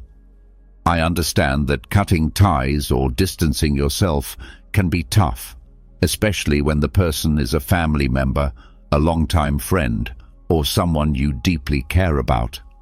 But here's the uncomfortable reality. Your well-being must come first. If someone constantly makes you feel small, stressed, or emotionally exhausted, it's time to consider limiting your exposure to them. This doesn't mean you don't care about them. It simply means you care enough about yourself to protect your peace. Limiting exposure can take many forms. It might involve seeing them less often, keeping conversations brief, or steering clear of sensitive topics that trigger toxic behavior. If it's a coworker, it could mean limiting interactions to strictly professional matters. If it's a family member, it might mean setting firm boundaries around when and how you engage with them. You can still be polite and respectful while guarding your energy. Your mental health is priceless, and toxic people do not have the right to take that from you. Building a strong support system is another powerful way to deal with toxic people. One of the most insidious tactics toxic individuals use is isolation. They'll undermine your other relationships, either subtly or not so subtly, making you feel as if they're the only ones you can rely on. Over time, they chip away at your confidence, making you doubt your judgment and distancing you from the people who genuinely care about you. This is how they maintain control, by feeding off your dependency and keeping you trapped in their toxic web. But here's a powerful truth. You don't have to go through this alone. Building a solid support system is one of the most effective ways to combat the influence of toxic people. Surround yourself with people who genuinely care about your well-being, who support your growth, and who respect your boundaries. Whether they're family, friends, or a community of like-minded individuals, having a network of people who support you will make a huge difference in how you handle toxic relationships. When you have people in your corner who uplift you, it becomes much harder for toxic individuals to tear you down. Your support system should consist of people who encourage you to be the best version of yourself, those who challenge you to grow in ways that feel empowering, not draining. These are the friends who call you out when you're slipping, but they do so with kindness, not judgment. They're the ones who respect your boundaries, support your decisions, and never make you feel guilty for choosing what's best for you. When you have a tribe of people who love and respect you, toxic people lose their power because they can no longer isolate you. Remember, the stronger your support system, the weaker the toxic person's grip on your life. Find your people, lean on them, and let their positivity reinforce your own strength. Self-care is a necessity when dealing with toxic people. Toxic individuals can be exhausting, whether through emotional manipulation, constant criticism, or relentless negativity. They have a way of draining you. That's why self-care isn't just a luxury, it's a vital tool for protecting yourself. Think of self-care as your emotional armor, shielding you from the corrosive effects of toxic relationships. Without it, you're vulnerable to burnout, resentment, and emotional exhaustion. So what does self-care look like when you're dealing with toxic people? It's more than just bubble baths and spa days, though those can certainly help. True self-care involves making decisions that protect your emotional, mental, and physical well-being. It's about knowing when to say no without feeling guilty and creating space for yourself to recharge, reflect, and recalibrate. Most importantly, it's about recognizing that your needs are just as important, if not more important, than anyone else's. Toxic people will never prioritize your needs. They'll expect you to put them first, to sacrifice your time, energy, and well-being for their benefit. But here's the key. You don't have to do that. You have the right to put yourself first, to take care of your mental health, and to refuse to let their negativity drain you. Self-care might involve taking breaks from social interactions, practicing mindfulness or meditation, or engaging in activities that bring you joy and fulfillment. Self-care also means recognizing when you've reached your limit. If a toxic person is pushing you too far, it's okay to take a step back, create space, and focus on your healing. Stoicism teaches us the importance of maintaining inner peace, and self-care is the foundation of that peace. When you prioritize your well-being, toxic people lose their power over you because you no longer depend on their approval or validation. Dealing with toxic individuals can feel overwhelming, but one of the most crucial realizations you need to have is this: you cannot fix them. No matter how deeply you love them, how much effort you put into understanding their behavior, or how many sleepless nights you spend trying to help them, you are not responsible for their healing. Toxic people often remain trapped in cycles of manipulation, blame-shifting, and control, because these patterns serve their own needs, whether it's emotional validation, power, or simply the ability to control others. The more you attempt to fix them, the more you become ensnared in their web. Think about times when you've tried helping someone, only to find that your efforts go unnoticed or unappreciated. Perhaps you've been in a relationship where no matter how much you gave, your partner constantly made you feel like it was never enough.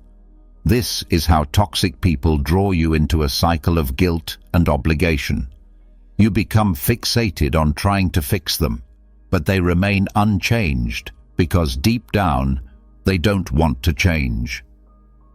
Here's the harsh truth. You are not their savior.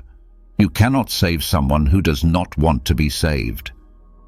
Stoicism teaches us an important lesson. We can only control ourselves, not others.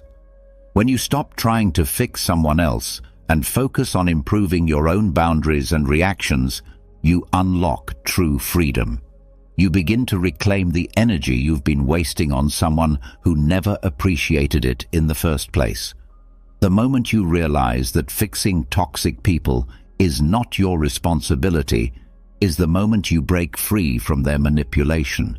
It's not your job to repair someone who refuses to heal, and you deserve relationships where your love and effort are valued and respected, not ones where your emotional labor goes unrecognized and unrewarded. The next mental shift comes with the concept of cognitive reframing. Toxic people have a remarkable ability to make you feel like the villain in their story. They twist facts, manipulate situations, and somehow make everything your fault. But here's the truth. It's not about you, it's about them. Stoicism teaches us that while we can't control what others do, we can control how we perceive the world. This is where cognitive reframing becomes a powerful tool.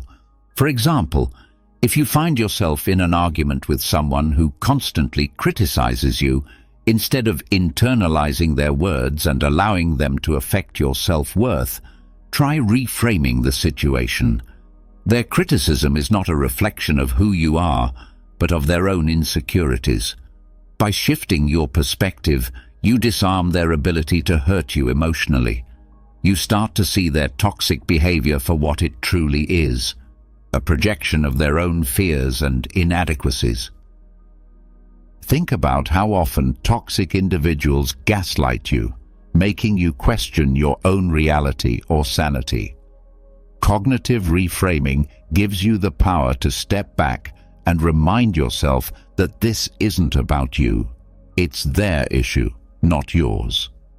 By mentally reframing their actions as a reflection of their struggles, you begin to protect your emotional strength and detach from their toxicity.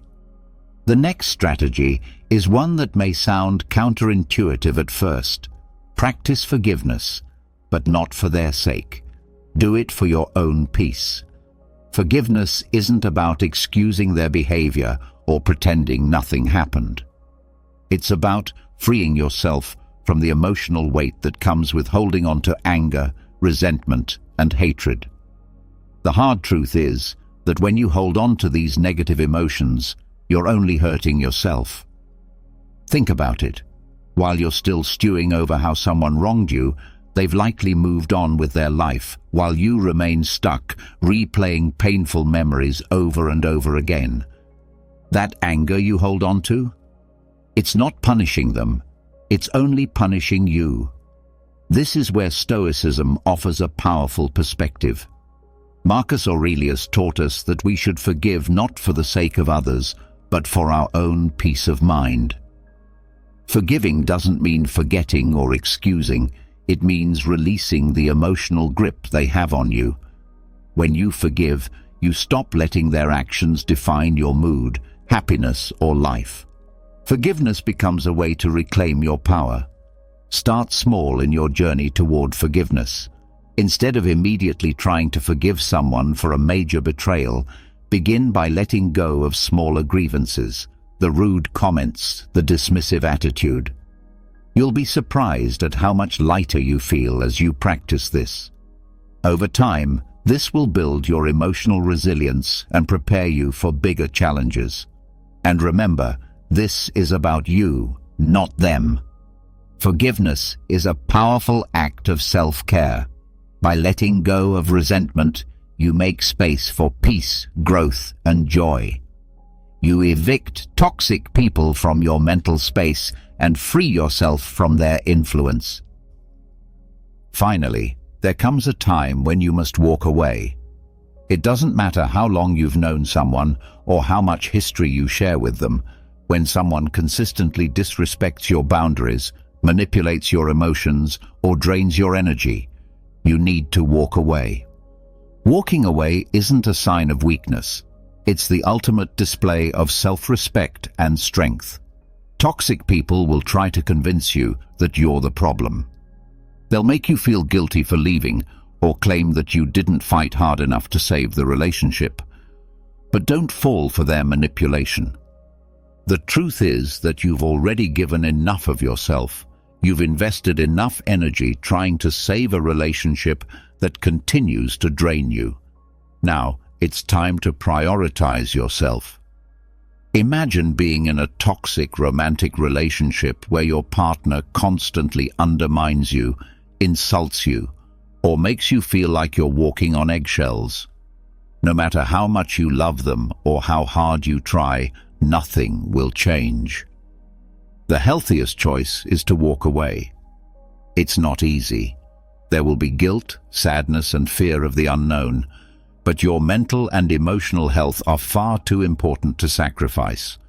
Walking away is about reclaiming your life. It's about refusing to let toxic people continue to hold power over you. It's a bold declaration that you value yourself enough to choose peace, happiness, and fulfillment.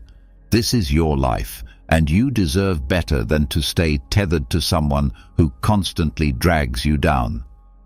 Here's the bottom line.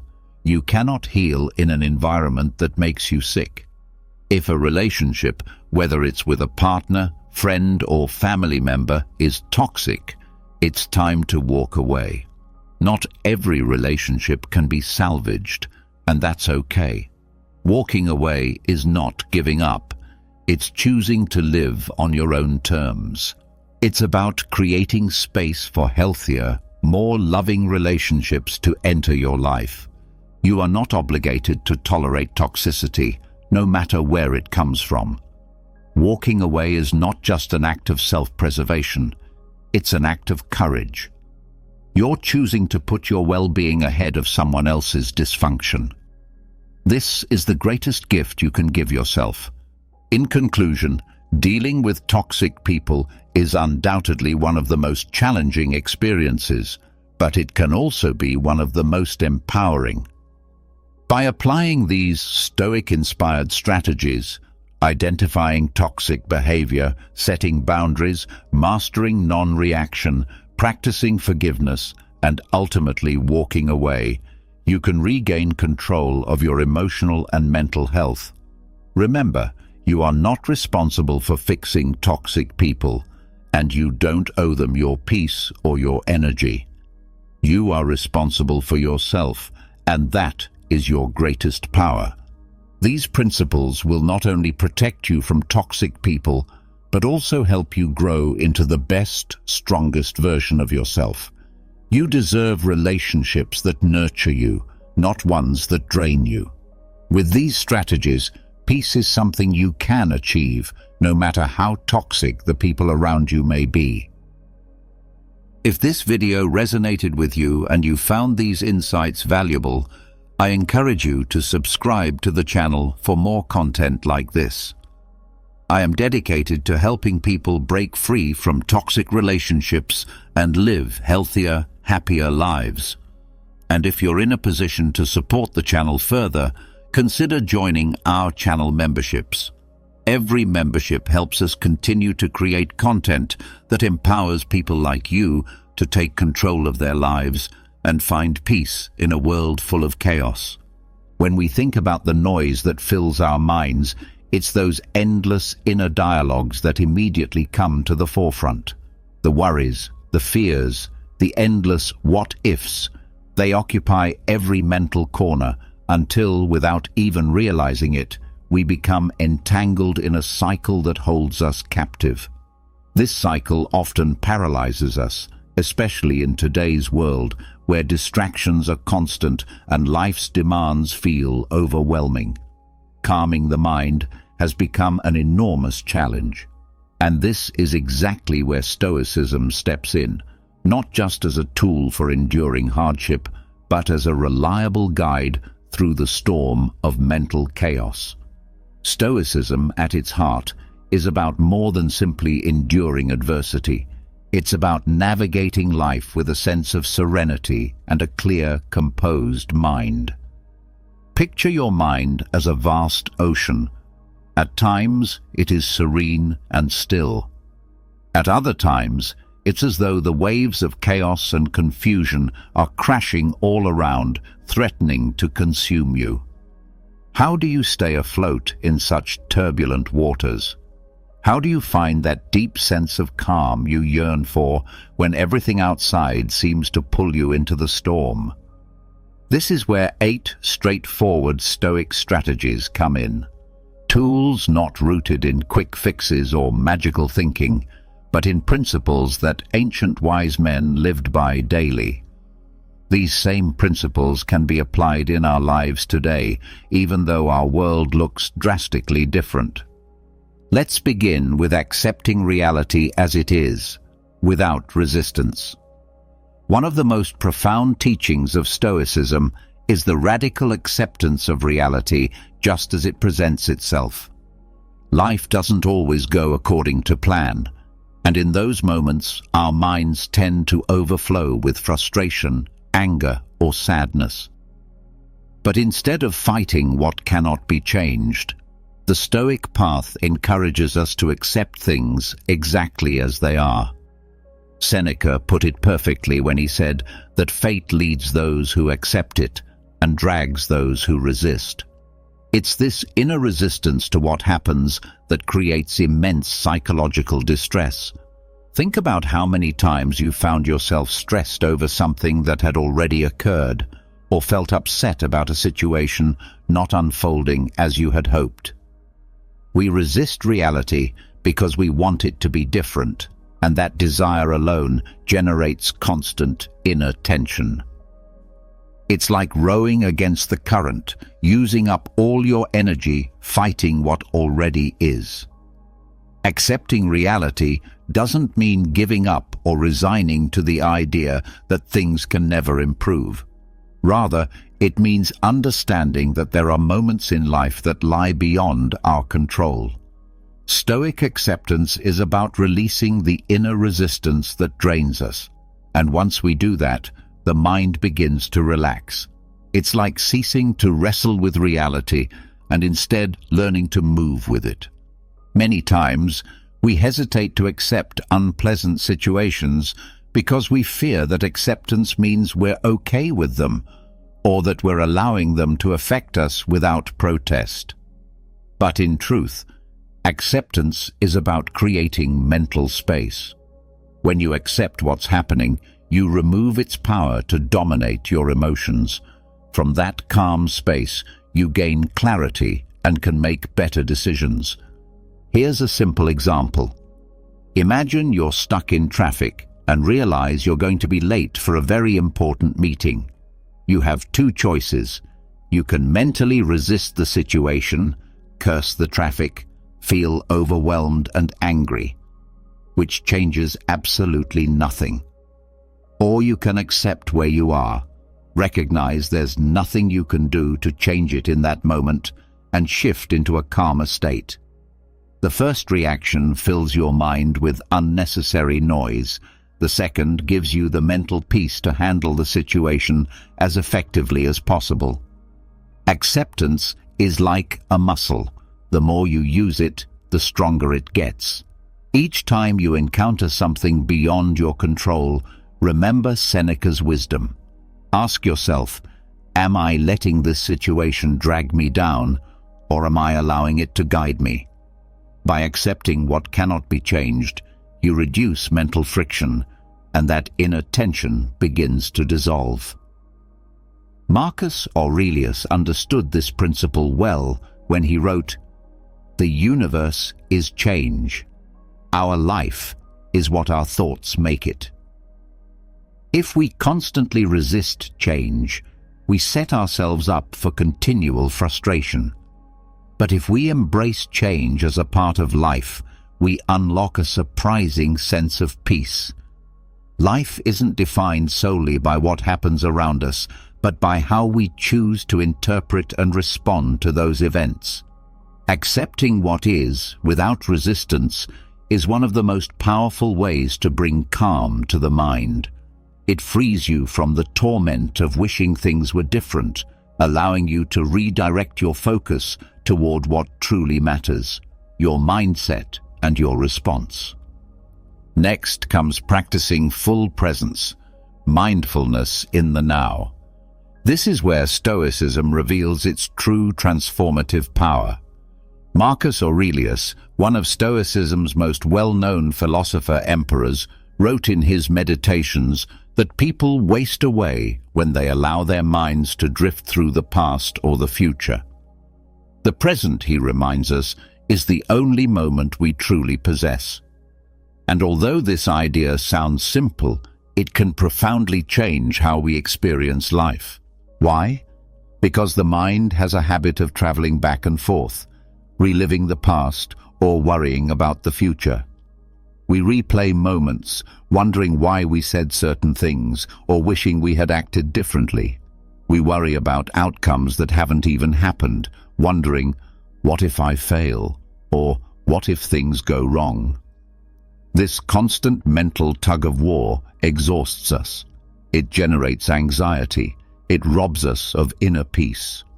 The Stoic solution is to anchor ourselves in the present.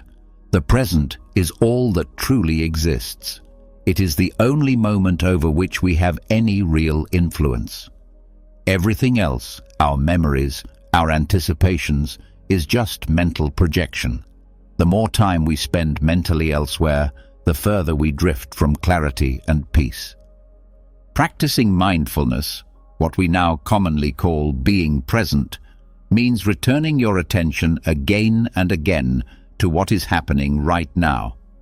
It doesn't mean ignoring the past or avoiding thoughts of the future, but it does mean becoming aware of when you're lost in them and gently guiding your mind back to the here and now. This is a practice. At first, it can feel unnatural because our minds are so conditioned to wander. But the more we practice, the more we begin to feel the incredible power of presence.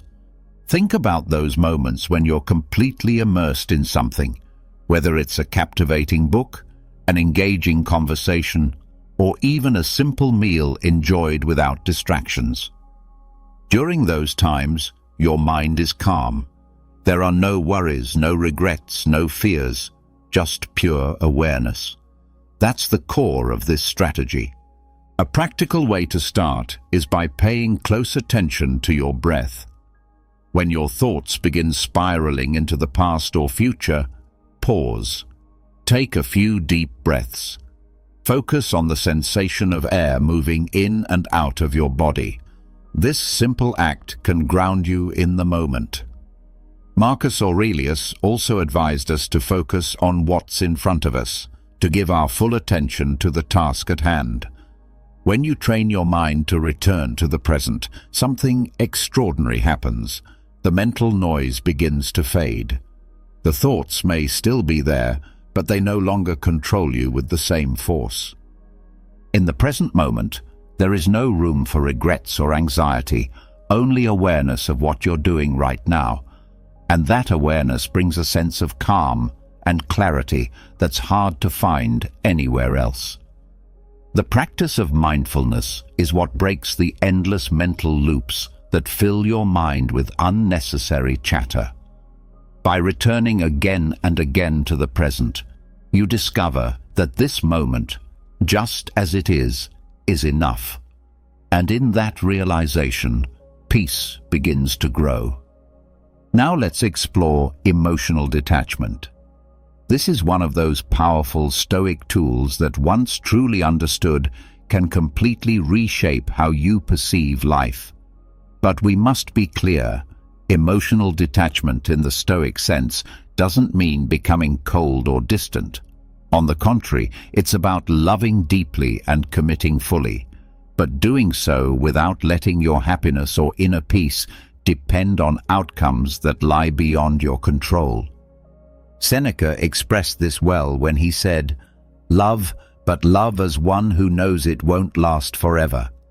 At first glance, that might sound harsh, but the purpose behind this teaching is liberating. When we grow too emotionally attached to something, a person, a possession, or even a cherished dream, we set ourselves up for suffering. Life changes, circumstances shift, and when they do, it's that very attachment that creates our pain. Emotional detachment is not about caring less. It's about holding things, people, and outcomes more lightly. It's recognizing that all things are temporary and that true peace comes from within, not from external conditions. Detachment doesn't weaken your love, it strengthens your resilience. Because you can love, you can care, and you can commit, while still remembering that nothing is guaranteed to remain the same.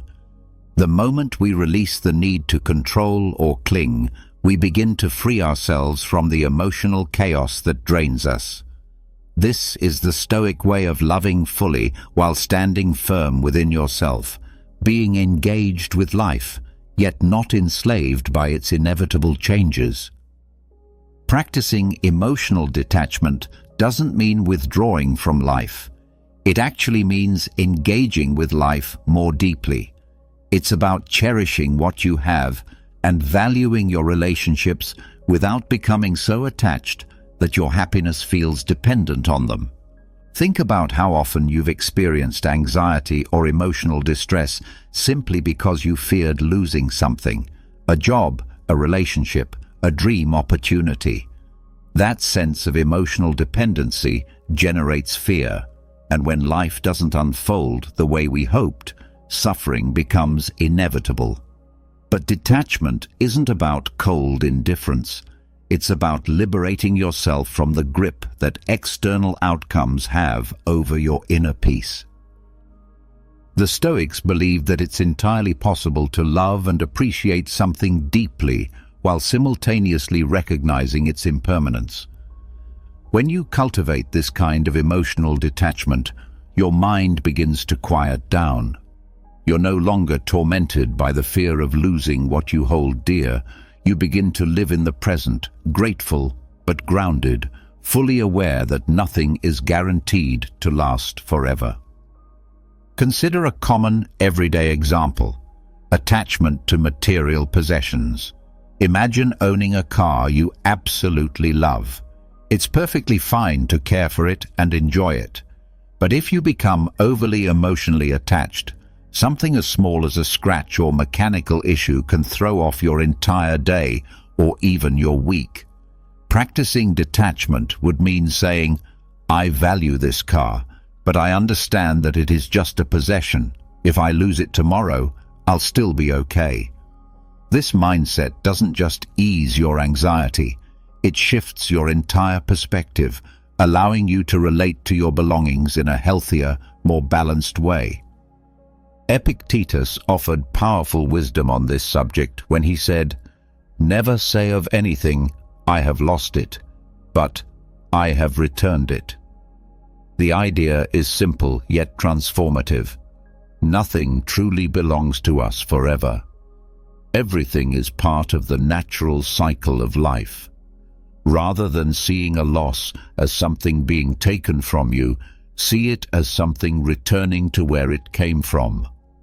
Adopting this mindset radically changes how you process and respond to loss, whether it's something big or something small. As you begin to live with emotional detachment, you'll find that the situations which once filled you with anxiety and stress begin to lose their intensity. It doesn't mean you've become indifferent.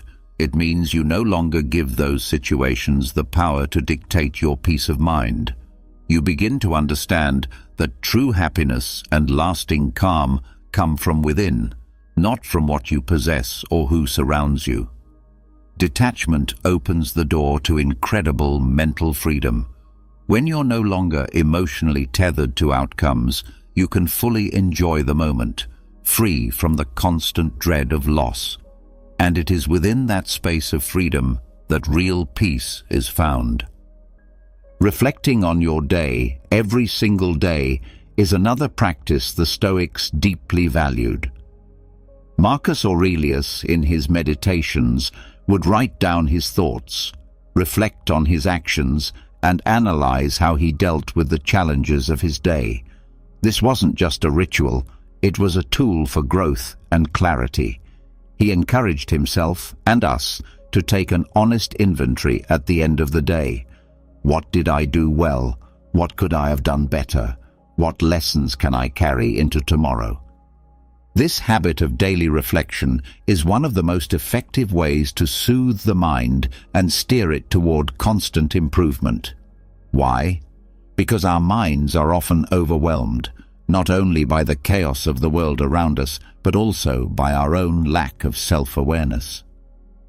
When we don't take time to pause and examine our thoughts and behaviors, we fall into autopilot. We repeat the same mistakes, react in the same patterns, and often don't know why we feel stuck. Daily reflection is your opportunity to hit the pause button, to look within, and to regain control of your thoughts and actions. Imagine that before going to sleep, you spend a few quiet minutes revisiting your day. It's not about harsh self-criticism, it's about curiosity and honesty. How did you handle challenging moments? Were there times you remained calm? Did you make decisions you feel proud of? This nightly habit doesn't just help you correct your missteps, it also helps you recognize your victories. In a world that moves fast, we rarely take time to appreciate the good choices we make or the wisdom we apply in our daily lives. But acknowledging those moments, when you stayed patient, spoke kindly, or took courageous action, builds confidence and reinforces your inner calm. Seneca also emphasized this habit of nightly self-assessment.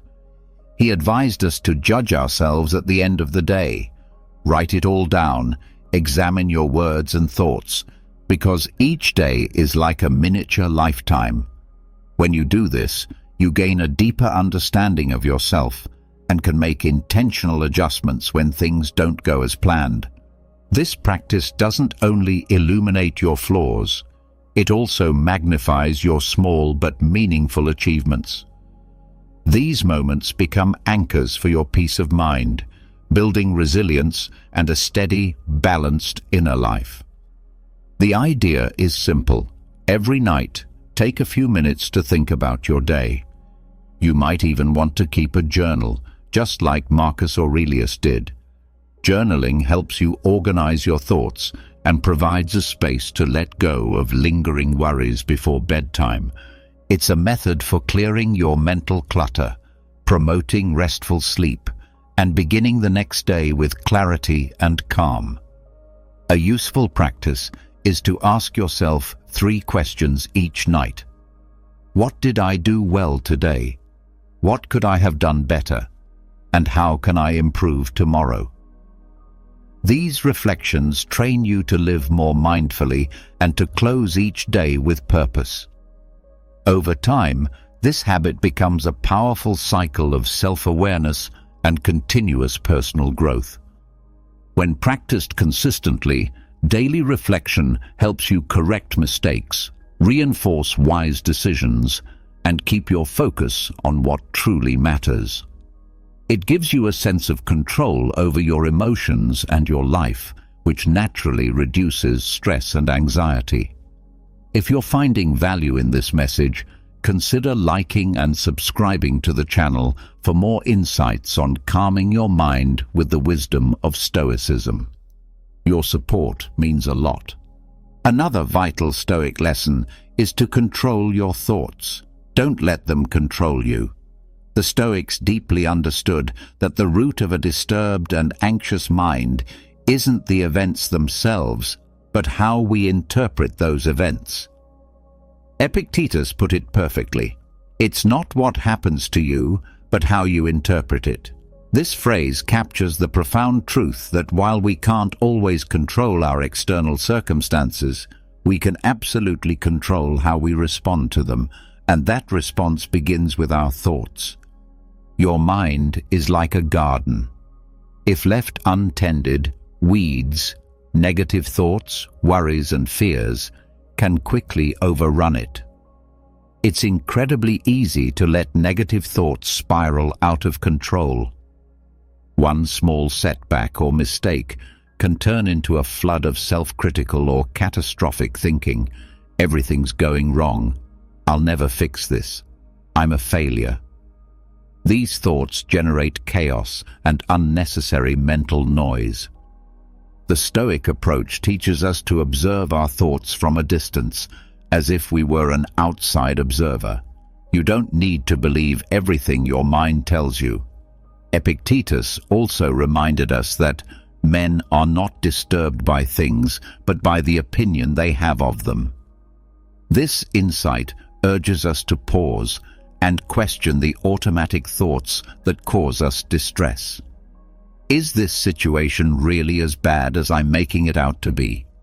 Is there another way to see this? To control your thoughts doesn't mean suppressing them. It means examining them, challenging them, and gently steering them in a more constructive direction. When your mind starts filling with negative or overwhelming thoughts, ask yourself, is this thought helping me, or is it making things worse? If the answer is that it's making things worse, then you have the power to shift your focus, to choose a thought that serves you better. This is where the Stoics introduce the concept of the discipline of thought, a mental habit developed through consistent practice. It's about training your mind not to be dominated by unchecked thinking. Think of your mind like a wild horse. At first, it may be unruly and hard to control, but with patience and dedication, you can learn to guide it where you want it to go.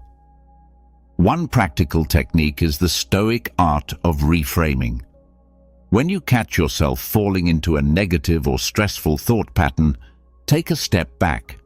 Try to reinterpret the situation in a way that gives you perspective, strength, or calm. This is how you reclaim control of your inner world, and by doing so, you protect your peace, clarity, and power. For instance, if you're dealing with a difficult issue at work, instead of telling yourself, "I'll never be able to fix this," try shifting your perspective to something like, "This is a challenge, but it's also an opportunity to grow and learn." Doing this helps to weaken the grip of negative thinking and brings a sense of calm to your mind. Marcus Aurelius, in his Meditations, spoke often about the importance of managing our inner thoughts. He once said, "The soul becomes dyed with the color of its thoughts," which reminds us that the content of our thoughts shapes the emotional tone of our lives. If your mind is filled with gloom and negativity, your world will feel the same. But if you learn to guide your thoughts in a more constructive and reasoned direction, your inner world begins to shift toward calm and clarity.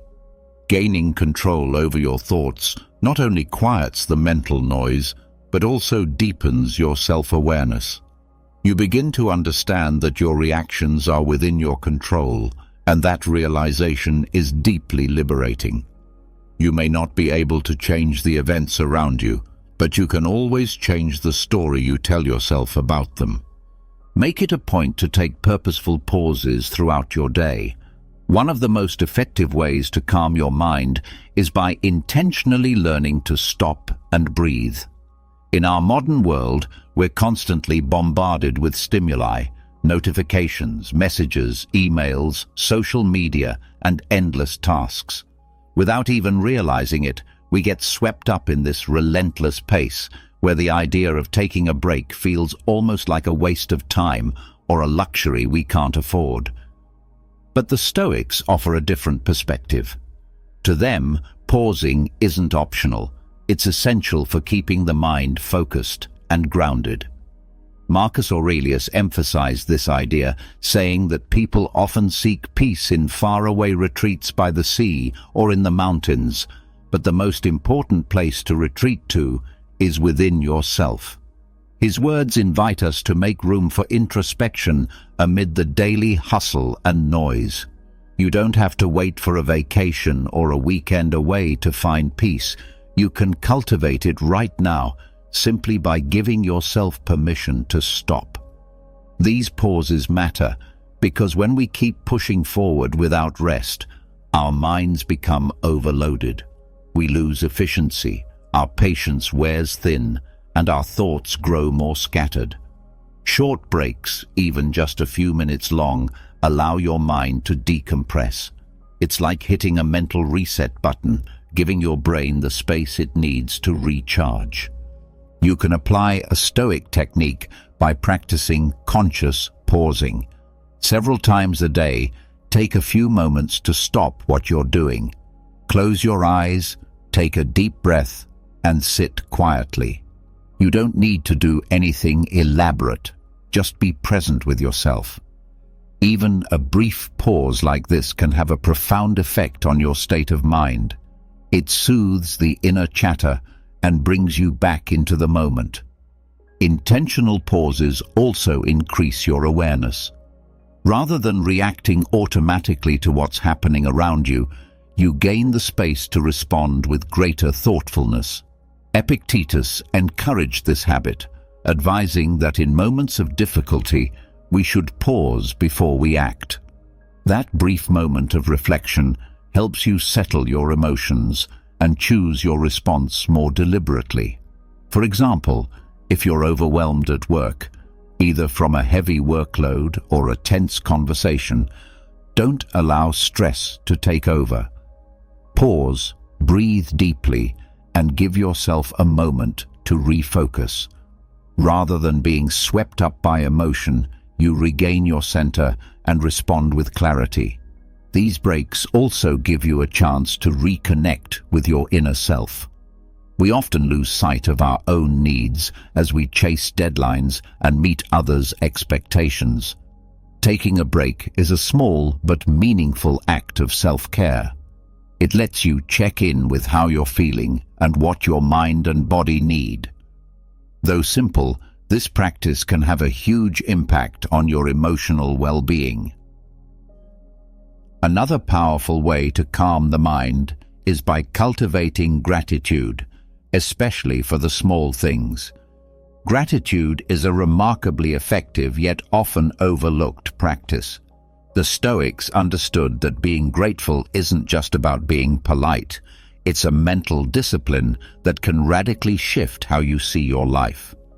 Seneca captured this beautifully when he said, "It is not the man who has too little, but the man who craves more, who is poor."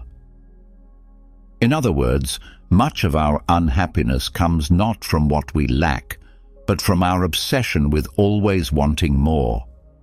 The noise in our minds often grows from this insatiable desire to achieve more, to become more, to acquire more. We live in a culture that constantly tells us we're not enough, and that happiness lies somewhere out there in the future. This mindset keeps us in a state of chronic dissatisfaction and restlessness. But gratitude shifts that focus. When you begin to appreciate what you already have, no matter how small, you quiet that endless craving. Practicing gratitude doesn't mean ignoring your problems or settling for less. It means retraining your mind to recognize the good that's already present in your life. The Stoics believed that by practicing this regularly, you lessen the volume of your discontent and find deeper inner peace. Marcus Aurelius reminded us, "Very little is needed to make a happy life." One practical way to begin is by spending a few minutes each day reflecting on what you're thankful for. It doesn't need to be anything extraordinary. It could be something as simple as a roof over your head, a meaningful conversation with a friend, or a cup of warm coffee in the morning. When you start acknowledging these things consciously, your entire perspective begins to change, and with it, your mind begins to quiet. Think of it this way. When you're feeling stressed or overwhelmed, instead of fixating on what's missing, redirect your thoughts to what's already present. For example, if you're anxious about money, rather than obsessing over what you lack, you could reflect on what you've already accomplished, the opportunities you've been given, or even just the fact that you have food to eat and clothes to wear. While this doesn't magically erase your problems, it does lift you out of the spiral of negative thoughts that fuel anxiety. It brings you back to clarity. Gratitude also transforms how you relate to others. Often, we focus on how people let us down or what they fail to do, which builds resentment and emotional noise. But when you start appreciating even the small things that people do, your relationships improve and you feel more at ease. Ultimately, gratitude is a way of recognizing that even though life may not be perfect, there is always something to be thankful for. Seneca also emphasized that gratitude should not remain an internal feeling, it should be shared. Letting others know that you appreciate them strengthens your connections and adds a sense of harmony to your mental environment. Learning to release the past is also crucial for mental clarity. One of the most persistent sources of inner turmoil is our attachment to past events, whether it's mistakes we've made, missed chances, or painful experiences. Our minds can easily get stuck in loops, rehashing things we can no longer change. This habit creates unnecessary emotional weight, but the Stoics were clear about how we should approach the past. Epictetus advised us to remember that what has already happened is beyond our control, but how we respond to it now is entirely within our power. Letting go of the past doesn't mean pretending it never happened. It means accepting it for what it was and recognizing that we no longer have the ability to alter it. The past is fixed. Spending energy on regrets or what-ifs only creates more anxiety and stress. By learning to release these thoughts, you give your mind space to find peace. Clinging to the past is like carrying a backpack full of heavy stones. Each regret, each painful memory, each mistake is another burden. Eventually, that weight becomes so overwhelming that it robs you of your ability to fully experience and enjoy the present moment. Stoicism invites us to drop that weight, not out of denial, but out of acceptance. When you stop carrying the emotional baggage of the past, you begin to walk more lightly, more freely, and with a mind that is clearer and more at peace. Stoicism teaches us a powerful lesson: to release the weight we carry from the past. It encourages us to drop that emotional backpack, to take the lessons from our mistakes without allowing them to imprison us. Seneca captured this truth beautifully when he said we must not let the past rob us of the present. And that's exactly what happens when we cling to what's already gone. We lose our ability to be fully present, to live completely in the now. Every time our thoughts spiral into regrets, I should have done this, or I shouldn't have said that, we are squandering the precious opportunity to experience peace and clarity in the current moment. So, how do we truly let go of the past? One of the first steps is to reflect on what keeps us emotionally tied to that memory. Is it a decision we regret? A situation that turned out differently than we hoped? Ask yourself honestly, can I change this now? If the answer is no, then it's time to release it. Letting go doesn't mean pretending the event never happened, nor does it mean we ignore the lessons it brought. But once we've absorbed the insight, there is no benefit in carrying the emotional weight any further. Forgiveness becomes essential in this process, not only towards others, but also towards ourselves. Often, we are our own harshest critics. The things we struggle to let go of are usually our own past mistakes. But this is where Stoic wisdom offers comfort and clarity. We cannot go back and undo what was done. However, we do have the power to stop letting it control us. When we practice self-forgiveness, we lift the heavy burden of guilt and allow our minds the space to breathe, to rest. Epictetus wisely reminded us that learning is impossible if we are not willing to let go of our past errors. Holding on keeps us stuck in a cycle of regret. And if we continue to live in that space, replaying what went wrong, we block ourselves from moving forward into all the good we are still capable of. True learning emerges from acknowledging and accepting our failures, not from obsessing over them. A helpful exercise in this journey of release is visualization. Imagine those painful memories, those regrets, as if they were balloons in your hands. See yourself slowly letting them go, one by one, watching them drift further and further into the sky until they disappear into the distance. The goal isn't to erase them completely from your memory, but to stop gripping them so tightly. This simple act of imagination can lift a weight from your spirit and bring a sense of lightness, as if you are finally free from the emotional pressure those memories once held over you. Gratitude also plays a healing role in letting go. When you focus on appreciation for the people in your life or for what those past experiences taught you, you shift your energy. Gratitude nurtures your relationships and soothes your mind by fostering a space of positivity and peace. It reminds you that life isn't only about the things that went wrong, it's also about the growth that came from them and the love that still surrounds you. Ever get the feeling that you're surrounded by performers? I know I have. People put on facades every single day, acting like something they're not. But here's where it gets interesting. Once you train yourself to see beyond the surface, to catch the subtleties, everything changes.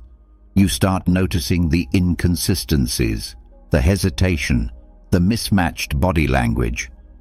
I remember being in a meeting once where everyone was all smiles and polite nods, but beneath that polished surface, I sensed unspoken tension, hidden motives. It wasn't just in their words, it was in their stillness, their pauses, even the way their feet pointed toward the door. Once you start noticing these things, you can't unsee them.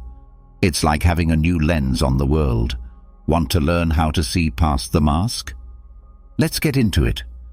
Let me introduce you to a deceptively simple but powerful method I like to call the tell me more approach.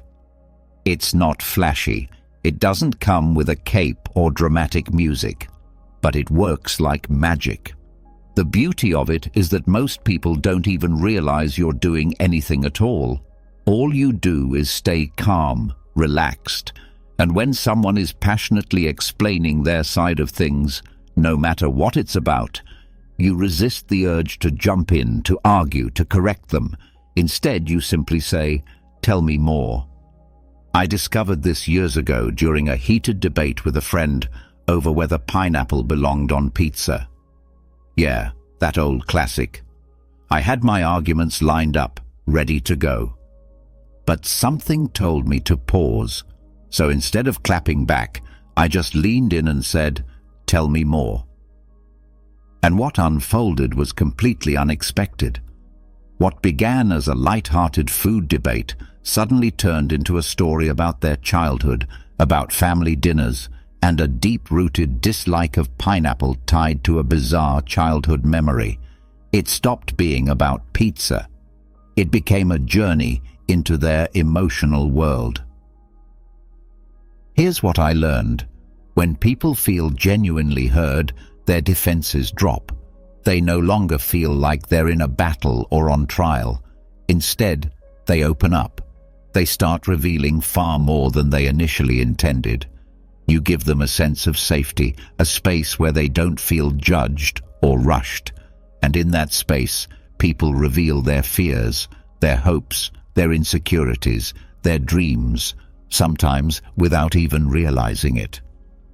I've used this in work meetings, in tense conversations with friends, and even with people I knew were being dishonest. There was one time during a business negotiation where instead of pushing my ideas, I just kept saying, "Tell me more."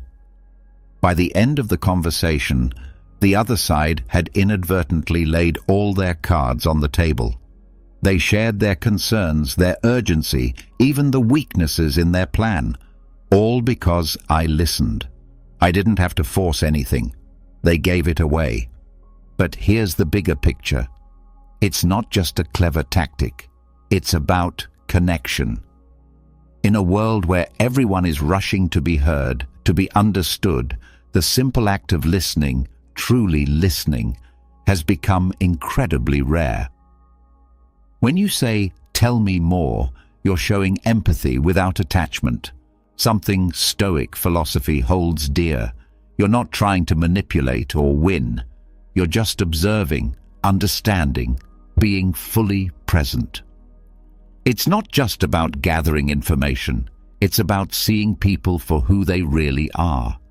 So next time you find yourself in a conversation, whether it's casual, intense, or somewhere in between, try it. Say those 3 words. Let them speak. You'll be surprised by how much they reveal, how deep the connection becomes, and how clear things get without ever needing to press or pry. It's in that quiet understanding that real trust is built.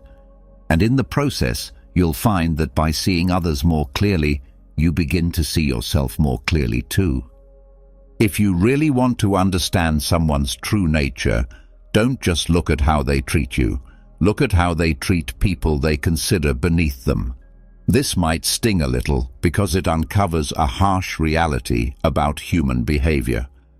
Whether it's how they speak to a waiter, a cashier, or a junior co-worker, how someone interacts with those who hold less power is often the clearest window into their character.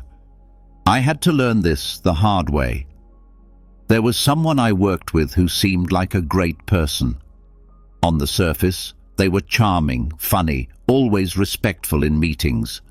But one afternoon we went to lunch, and I saw something that changed everything. The moment we sat down, they snapped at the waiter, barking orders, treating him like he was invisible or worse, like he didn't matter. It was jarring. That warmth they showed in professional settings vanished the moment there was nothing to gain. That day I realized this wasn't a rare moment of rudeness. This was who they really were when they thought no one important was paying attention. The truth is, people reveal themselves not when they're under scrutiny, but when they think they're safe from judgment. If someone is kind to you, but cruel to someone they think can't fight back, that's not kindness, that's calculation. It's selective behavior, not real decency. Stoic philosophy encourages us to observe people with clarity, without being swayed by charm or social masks. And this is one of the most reliable indicators of integrity. Kindness should be consistent. True character doesn't shift based on who's watching. When someone has no incentive to be nice and they choose kindness anyway, that's when you know it's genuine. I've started using this as a silent benchmark in my life. Whether it's friends, colleagues, or even someone I'm dating, if they treat everyone with respect, regardless of status, that's a green light. But if they dismiss others just because they can, it tells me everything I need to know. And here's the deeper insight. How someone treats others is often a reflection of how they view themselves. People who are secure in who they are don't need to belittle others to feel important. They don't measure their worth by standing above someone else. But those who do, they're usually trying to mask their own insecurities, propping themselves up by putting others down. It's a fragile power built on arrogance and fear, not real strength. So if you want to see past the surface, stop watching how someone treats the people they want to impress. Start watching how they treat those they think they don't need. That's when the mask slips. That's when you see the real person. If you truly want to understand someone's behavior in the present, you have to consider where they've come from. People like to say, the past is behind us. But the truth is, it's not gone. It's living inside us, influencing our choices, our fears, and our reactions. We are shaped by what we've been through, whether we admit it or not. I had a friend who always seemed tense, easily triggered, overly cautious in relationships. For a long time, I assumed it was just their personality. But as we became closer, the pieces started to fall into place. They had grown up in a household where trust was fragile, where love had strings attached, and where they were constantly made to feel they had to prove their worth. They had also been betrayed in adulthood, by friends, by romantic partners, by people they had counted on. Their guardedness wasn't irrational. It was a defense system built from years of pain. That's the thing about people. We all carry invisible blueprints. The way we act, the things that trigger us, the patterns we fall into again and again, they're often echoes of past experiences. It's not about making excuses for poor behavior. It's about understanding the source. Someone who was abandoned may become clingy in relationships. Someone who was constantly criticized might grow up needing validation. Someone who was used may now have trust issues. These behaviors aren't random. They're protective responses born from pain. Stoicism teaches us to observe reality without adding unnecessary judgment.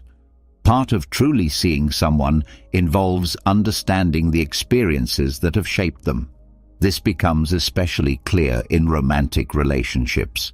You might meet someone who seems perfectly fine at first, but over time, patterns begin to reveal themselves. Maybe they're overly jealous or have trouble with commitment. In many cases, if you look deeper, you'll find unresolved wounds from their past relationships. Their current behaviors are often fueled by a fear of being hurt again. Recognizing this doesn't mean you should excuse toxic behavior, but it does give you a clearer picture of where they're coming from. The truth is, many people live out cycles that were set in motion by past experiences. They repeat patterns without even knowing it. Take, for instance, a coworker who constantly craves affirmation. Chances are they're reliving a childhood where they felt like they were never enough. Or a friend who sabotages every relationship they're in.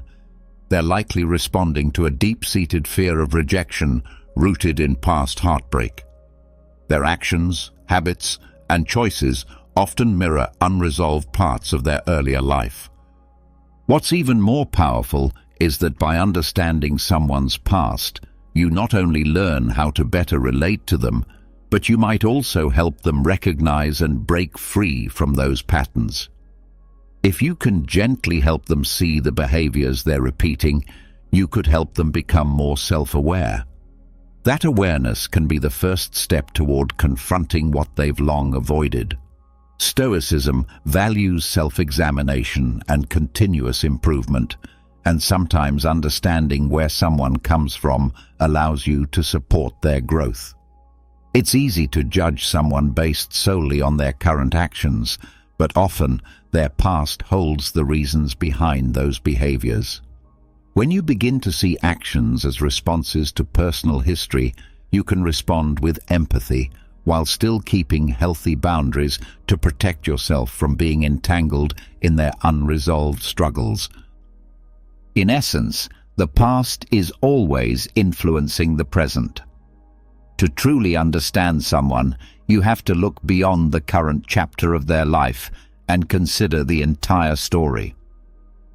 Another powerful observation: sudden changes in tone often signal deception or hesitation. One of the most telling signs that someone isn't being completely honest is when their voice shifts unexpectedly.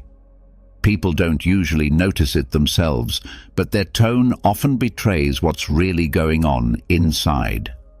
When someone is confident in what they're saying, their tone is steady, their pace is natural, and their words flow without effort. But when they're lying or uncertain, something changes, sometimes subtly, sometimes dramatically. It's as if their subconscious is trying to alert you, hoping you'll notice something's off. I remember a co-worker who was always polished and charming, always seemed to have the right words. But once, while talking about a looming project deadline, his usual confident tone shifted. His voice, usually upbeat and smooth, dropped in pitch, and he began to stumble over his words. Immediately, I knew something wasn't right. Later, it turned out he hadn't worked on the project at all and was trying to cover it up. That change in tone gave him away. This happens because when people lie or feel uncomfortable with what they're saying, their minds and bodies go into conflict. While their brain tries to maintain the lie or hide the truth, their body, especially their voice, often betrays the internal stress. This can come out as a higher pitch, a crack in the voice, or a pause that's just a bit too long. It creates a mismatch between their tone and their words. Think about the last time you caught someone lying. How did their voice sound? Did it suddenly drop? Did they speak faster or slower? Sometimes people overcompensate and sound overly cheerful, like they're trying too hard to seem normal. These subtle shifts are subconscious signs of discomfort. They're not always trying to manipulate you. Often, they're struggling with the lie they're telling themselves. The discomfort of that lie leaks into their voice. Stoicism teaches us to observe without judgment, and this is a great example of how powerful that kind of observation can be. By tuning into the way someone speaks, not just what they say, you can sense what's really going on beneath the surface. It's not always about catching a lie. Sometimes it's about sensing hesitation or uncertainty. I had a friend who was always enthusiastic about plans until I suggested something she didn't actually want to do. Her voice would shift from excited to flat, like a switch had been flipped. That was always my cue she wasn't on board, even if she said she was. You'll notice this in all kinds of situations: relationships, business, casual conversations. 1 minute, someone's animated and friendly. The next, they're evasive or defensive. Their words might not change, but their tone does. When that happens, it's time to listen more closely to how they're saying things rather than just the content. There's a deeper Stoic insight here too. People don't just lie to others, they lie to themselves. When their tone shifts, it often reflects that inner discomfort. They're at odds with themselves, and that tension spills out through their voice. Even in our own lives, we've all said things we didn't fully believe and heard our own voices falter. That hesitation, that wavering tone, it's the sound of inner doubt. This is why Stoicism stresses the importance of aligning thoughts, words, and actions. When those three don't match, the imbalance becomes evident, often in ways we don't even realize. So the next time you're in a conversation and notice an unexpected shift in someone's voice, maybe their energy drops, their pitch changes, or there's an awkward pause, don't dismiss it. Ask yourself, what might they be holding back? What are they unsure about? It doesn't always mean they're lying, but it often means they're not being completely honest. perhaps not even with themselves. If you pay attention, their voice will tell you more than their words ever could. And then there's this powerful truth. The most honest moments happen when people think no one is watching. If you really want to understand who someone is at their core, watch how they behave when they believe they're alone. In those moments, people drop the mask they wear for society, the persona they've carefully crafted to gain approval or avoid conflict, and their true nature emerges. It's a difficult truth, because we all like to believe we're the same person in private as we are in public. But often, people act very differently when the spotlight isn't on them. I once worked with a manager who seemed like the model of professionalism. She was courteous, calm, and respectful when the bosses were around. But the moment they left, she turned into someone else entirely, short-tempered, condescending, and dismissive toward the rest of us. It was a jarring shift, and it taught me something important. The version of someone you see when they believe they're being watched isn't necessarily their true self. When people feel they're in the spotlight, they become highly aware of how they're being perceived. They act in ways they think will earn them praise or keep them out of trouble. But once they believe no one's watching, the filters come off. You see their true character in how they treat those who can't benefit them, in how they behave when there's no accountability. These small, quiet moments, when they think no one is paying attention, are where their real values show. This principle is just as relevant in personal relationships. At the start of a romance, people are usually on their best behavior, working to impress each other. But if you want to see who someone really is, observe them during unguarded moments, when they're not trying to impress. How do they treat the waiter at dinner?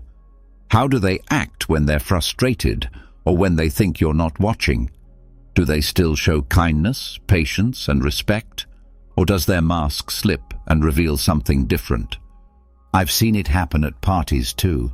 Someone might be the center of attention, charming, funny, full of life, but as soon as they think no one's looking, they turn cold or dismissive. Their true self isn't in the spotlight, it's in the shadows.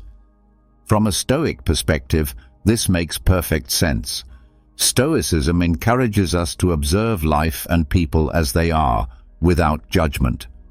By paying attention to how someone behaves when they think no one is watching, you gain a much deeper understanding of who they really are. These unguarded moments offer clarity that no performance ever could. Stoicism reminds us that real virtue is not defined by how we act when we're being observed, but by how we behave when no one is there to witness it. The individual who continues to show kindness, patience, and respect without expecting recognition, this is someone who truly embodies Stoic principles. But let's be honest, not everyone operates this way. Many people draw a line between their public persona and their private self. In public, they put on a mask that reflects who they think they should be, often shaped by what they believe will gain approval or status. But in private, their more unpleasant tendencies come to the surface. I once worked with a colleague who seemed like the embodiment of supportiveness and warmth during meetings. He always had an encouraging word, always went the extra mile to appear helpful. But when we were alone, his demeanor would flip entirely. He became curt, dismissive, and showed zero interest in offering support unless there was something in it for him. That contrast revealed that his kindness in public was nothing more than an act. The truth is, people's most honest behaviors appear not when they're in the spotlight, but in those hidden, unguarded moments. Whether they're extending genuine kindness or expressing cruelty, what they do when no one's watching speaks volumes about who they really are. This is the space where true understanding happens. Because if someone can only show goodness when they're being observed, then that goodness is not genuine. It's just a performance. And here's the deeper Stoic insight. Your true character is defined by what you do when no one is watching. That's where integrity lives. As Stoicism teaches, our goal should be to live in alignment with our values at all times, regardless of the setting or the audience. Whether we're surrounded by people or standing alone, our behavior should reflect the same inner principles. A Stoic's actions remain steady because they aren't dependent on external validation. They're rooted in an internal commitment to virtue. When you learn to observe others during their private, unfiltered moments, you gain a deeper understanding of who they are. But more than that, you're reminded of the importance of being consistent yourself. To be authentic, even when there's no one there to praise or reward you. So, if you really want to understand a person, don't get distracted by the show they put on for the world. Instead, pay attention to what they do when the stage is empty. That's where the truth hides. If you want to uncover what truly matters to someone, pay attention to how they react emotionally. Emotional responses are unfiltered expressions of a person's inner world. They act as transparent windows into the values, priorities, and deep-seated beliefs that shape their behavior. This idea may seem unsettling to some because we like to believe we're in control of our feelings, that we can mask what we care about. But the reality is, when someone reacts strongly, whether it's through anger, enthusiasm, or nervousness, it usually reveals something that's deeply significant to them. I remember a situation at work where a generally calm and collected colleague suddenly exploded during what should have been a routine meeting. Someone had proposed a small adjustment to one of his projects, and he reacted with uncharacteristic intensity. At first, it seemed out of proportion, but when I looked deeper, I realized his reaction wasn't really about the proposed change. That project represented something deeply personal to him. He had poured his energy and identity into it. So when someone suggested tweaking it, it felt like a personal attack. His emotional outburst wasn't about the project's logistics. It was about the emotional investment he had in it. That's how emotions give away what people won't say out loud. People often don't verbalize what matters most to them, but their emotional reactions will speak for them. The manager who becomes defensive when their judgment is questioned isn't just trying to assert authority. They may be tying their self-worth to being perceived as competent. The friend who gets overly upset over a small critique might be dealing with a deeper insecurity. On the other hand, when someone lights up with joy and excitement after receiving praise, it shows how much they value recognition, even if they pretend not to. Strong emotional responses, positive or negative, reveal the things people hold close. They might try to appear detached or indifferent in everyday situations, but when something touches a core value, their emotional intensity spikes. This isn't limited to anger or defensiveness either. Sometimes it's joy, eagerness, or passion.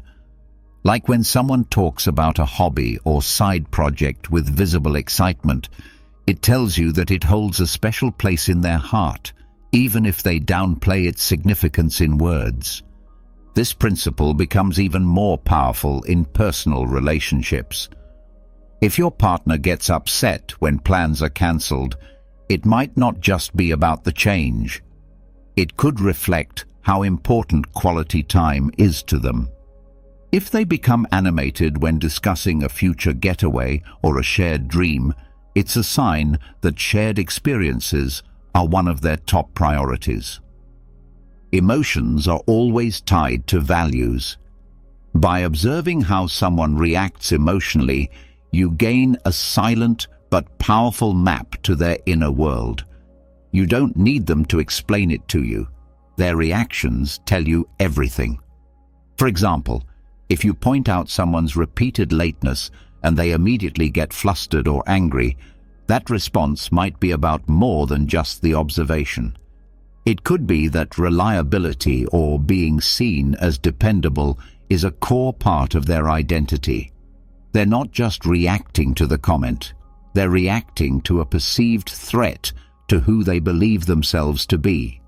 Stoicism encourages us to observe behavior with calm objectivity, and emotional reactions are some of the most revealing aspects of that behavior.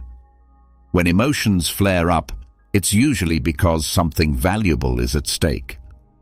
You can use this insight not only to understand others better, but to approach delicate conversations with more awareness and compassion. If you know what stirs strong emotions in someone, you can speak to them in ways that are more thoughtful and less triggering, ultimately strengthening the relationship. But here's the more personal Stoic lesson. Your emotions tell on you too. When you find yourself having an intense reaction, pause and ask why. Is it because the situation touches on something you truly value? Or is your ego just getting in the way?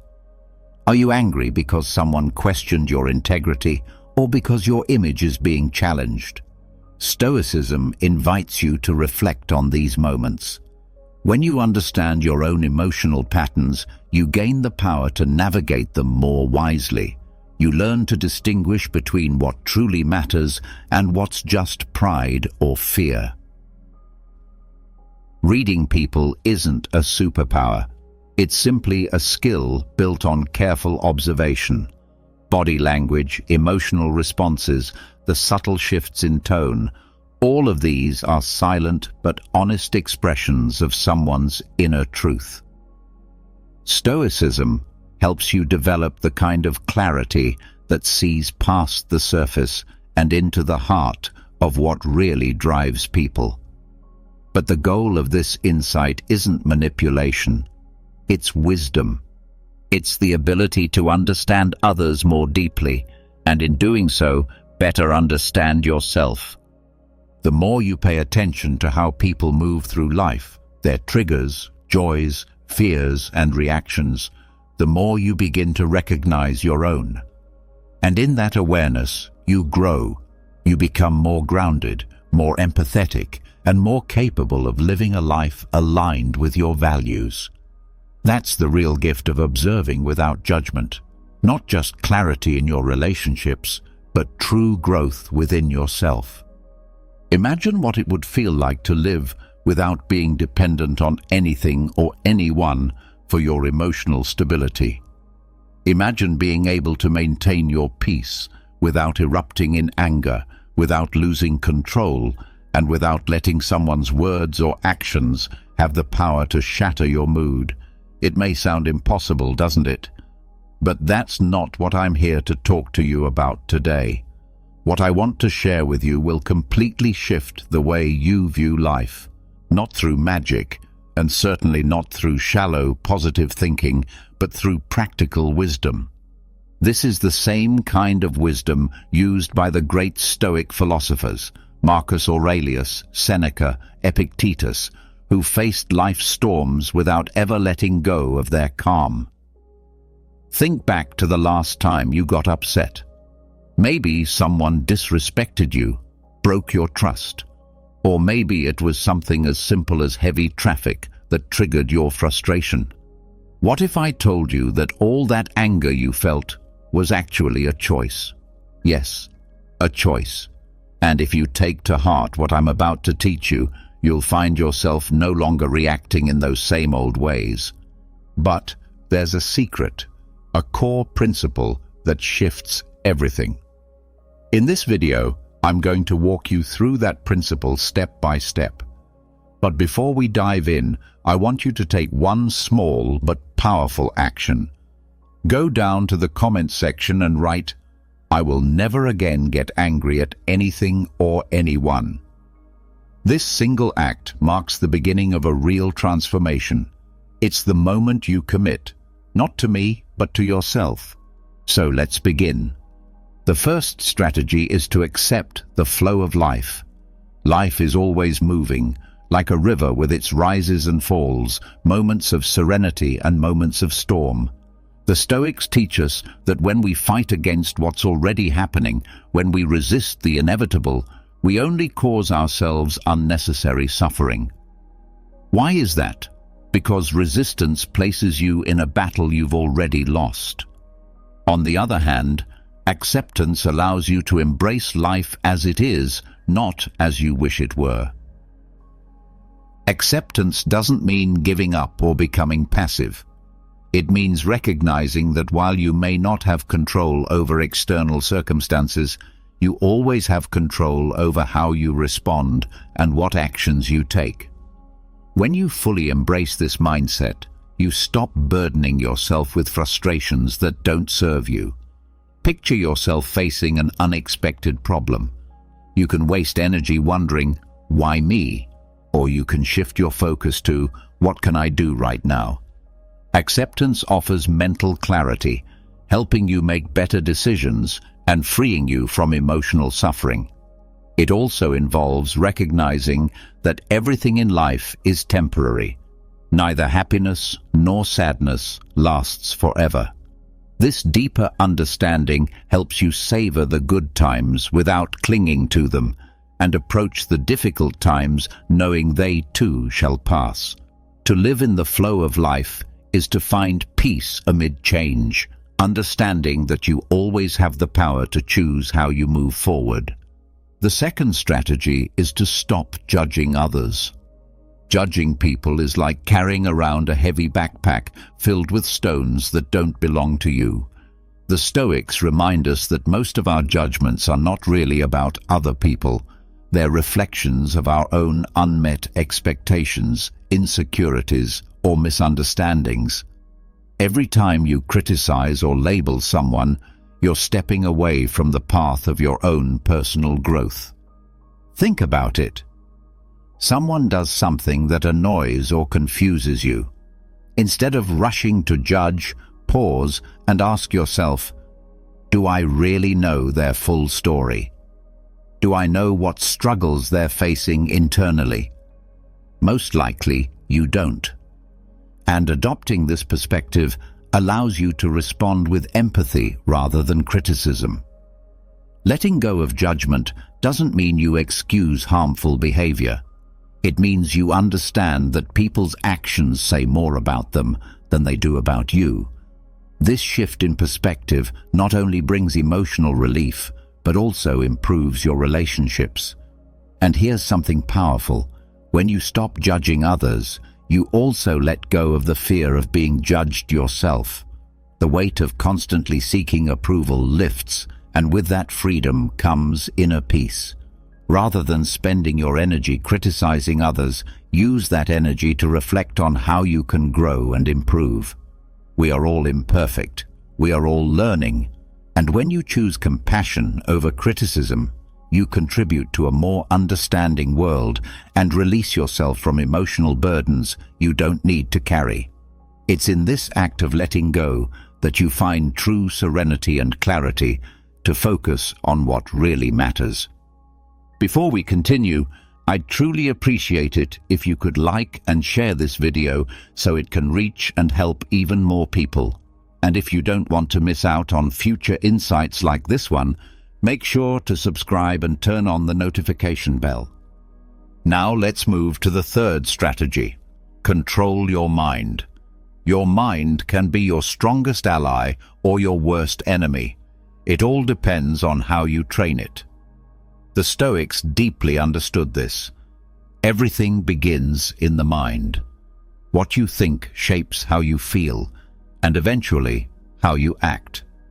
If you don't take the reins of your own thoughts, your mind will quickly become overrun with distractions, anxieties, and negativity that dominate your experience. Controlling your mind doesn't mean trying to forcefully block out every unwanted thought.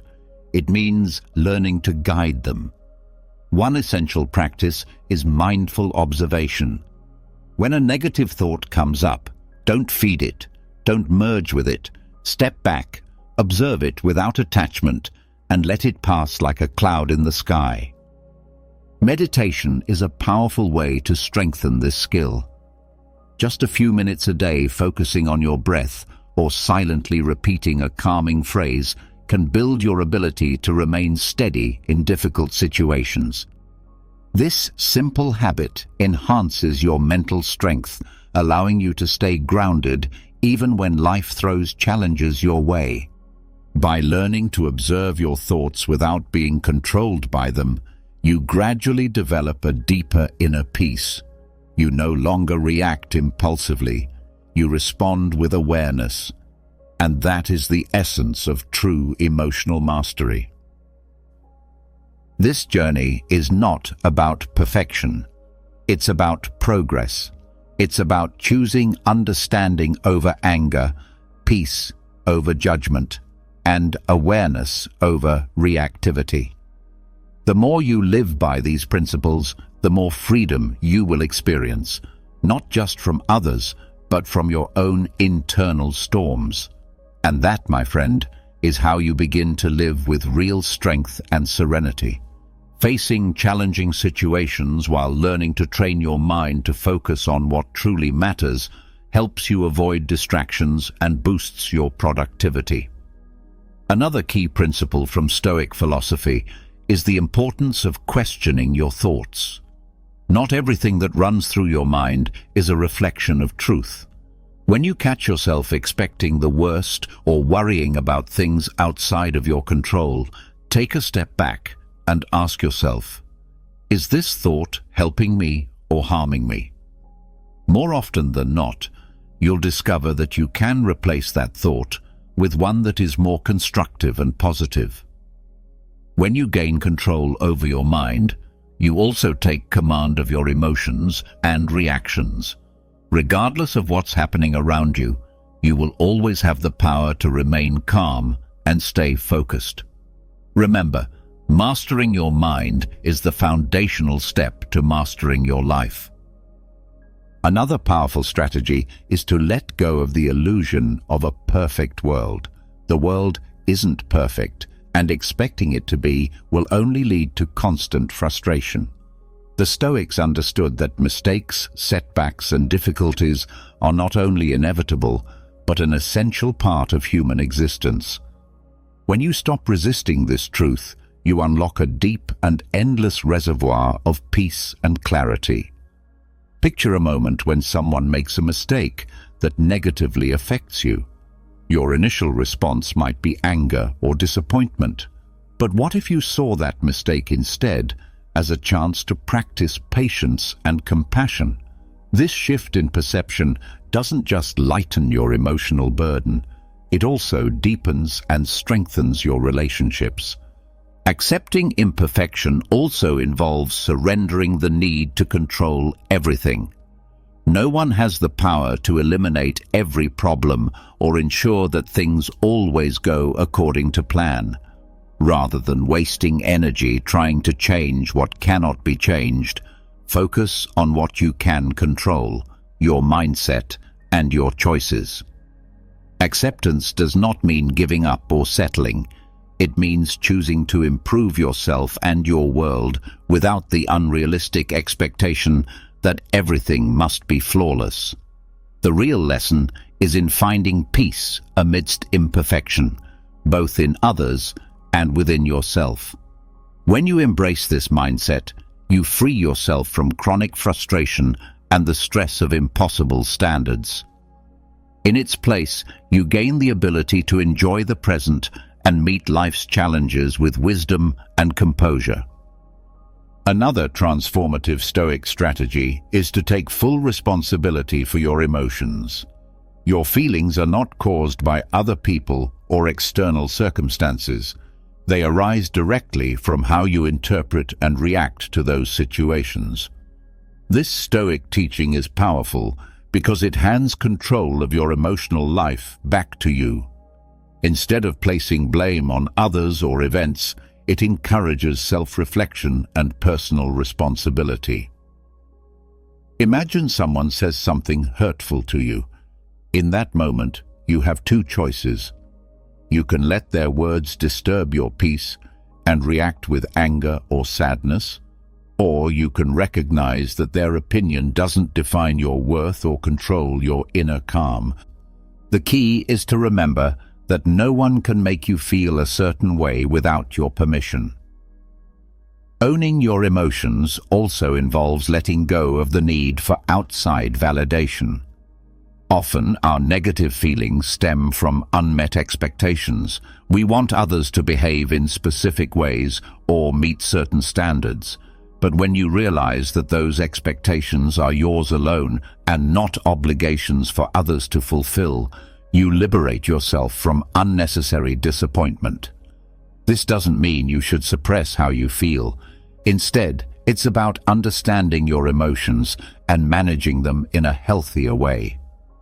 If you're feeling frustrated rather than blaming someone else, ask yourself, what thought or belief is fueling this emotion? This act of self-inquiry helps you uncover and challenge the internal narratives that are affecting your mood. When you take ownership of your emotions, you become the author of your inner experience. No matter what's happening outside of you, you always hold the power to choose your response. Practicing this daily doesn't just bring inner peace, it also improves the quality of your relationships and allows for deeper emotional connection. Never forget, your emotional well-being is your own responsibility. The final strategy is to master the art of not reacting. Not every situation in life demands an immediate response. In today's world, we're often expected to react quickly, to reply, to act, to make decisions without pause.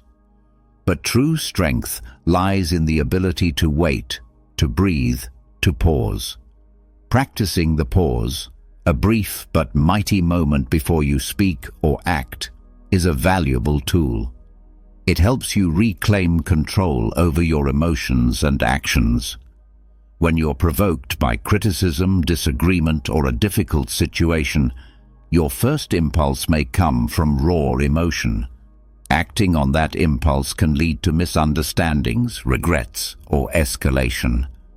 On the other hand, if you pause, you give yourself the space to assess the situation with clarity.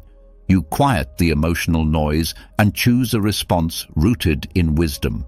The art of not reacting doesn't mean ignoring or suppressing your emotions. Instead, it means giving them room to be acknowledged and understood before you respond.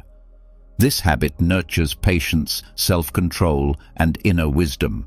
It transforms your words and actions into tools that build and uplift, rather than weapons that harm or destroy. Taking that pause also communicates a quiet strength to those around you. It shows that you are not easily manipulated or provoked. It demonstrates that your peace is not up for grabs. When you demonstrate that you're not easily manipulated and can stay grounded even in difficult or high-pressure situations, you're revealing a deep level of emotional maturity and inner resilience. It's a powerful sign that you know who you are and that you can remain centered no matter what's happening around you. Keep in mind that you don't always have to defend yourself, explain your actions, or respond to every provocation. Sometimes, silence speaks louder than any argument. It can be the most profound and impactful response. By learning to choose your words and your battles wisely, you can completely transform how you relate to others and how you perceive life itself. Cultivating the ability to pause before reacting gives you the space to access your higher self, the version of you that responds with wisdom instead of impulse. Within that pause lies the strength to act from clarity, and in that clarity, true power is found. Strategy 7 is about embracing daily gratitude. Gratitude holds the remarkable power to deeply shift the way you experience your life. In a world that constantly urges you to focus on what you're lacking, practicing daily gratitude helps you become more aware of what you already possess. It invites a radical shift in perspective, one that centers on fullness instead of deficiency. The key is to make gratitude a consistent habit, not just an occasional reflection. Each day, take a few minutes to acknowledge 3 things that you're thankful for. These don't have to be grand accomplishments. They can be small, everyday blessings, like a friend's kind smile or the sunshine breaking through after a storm.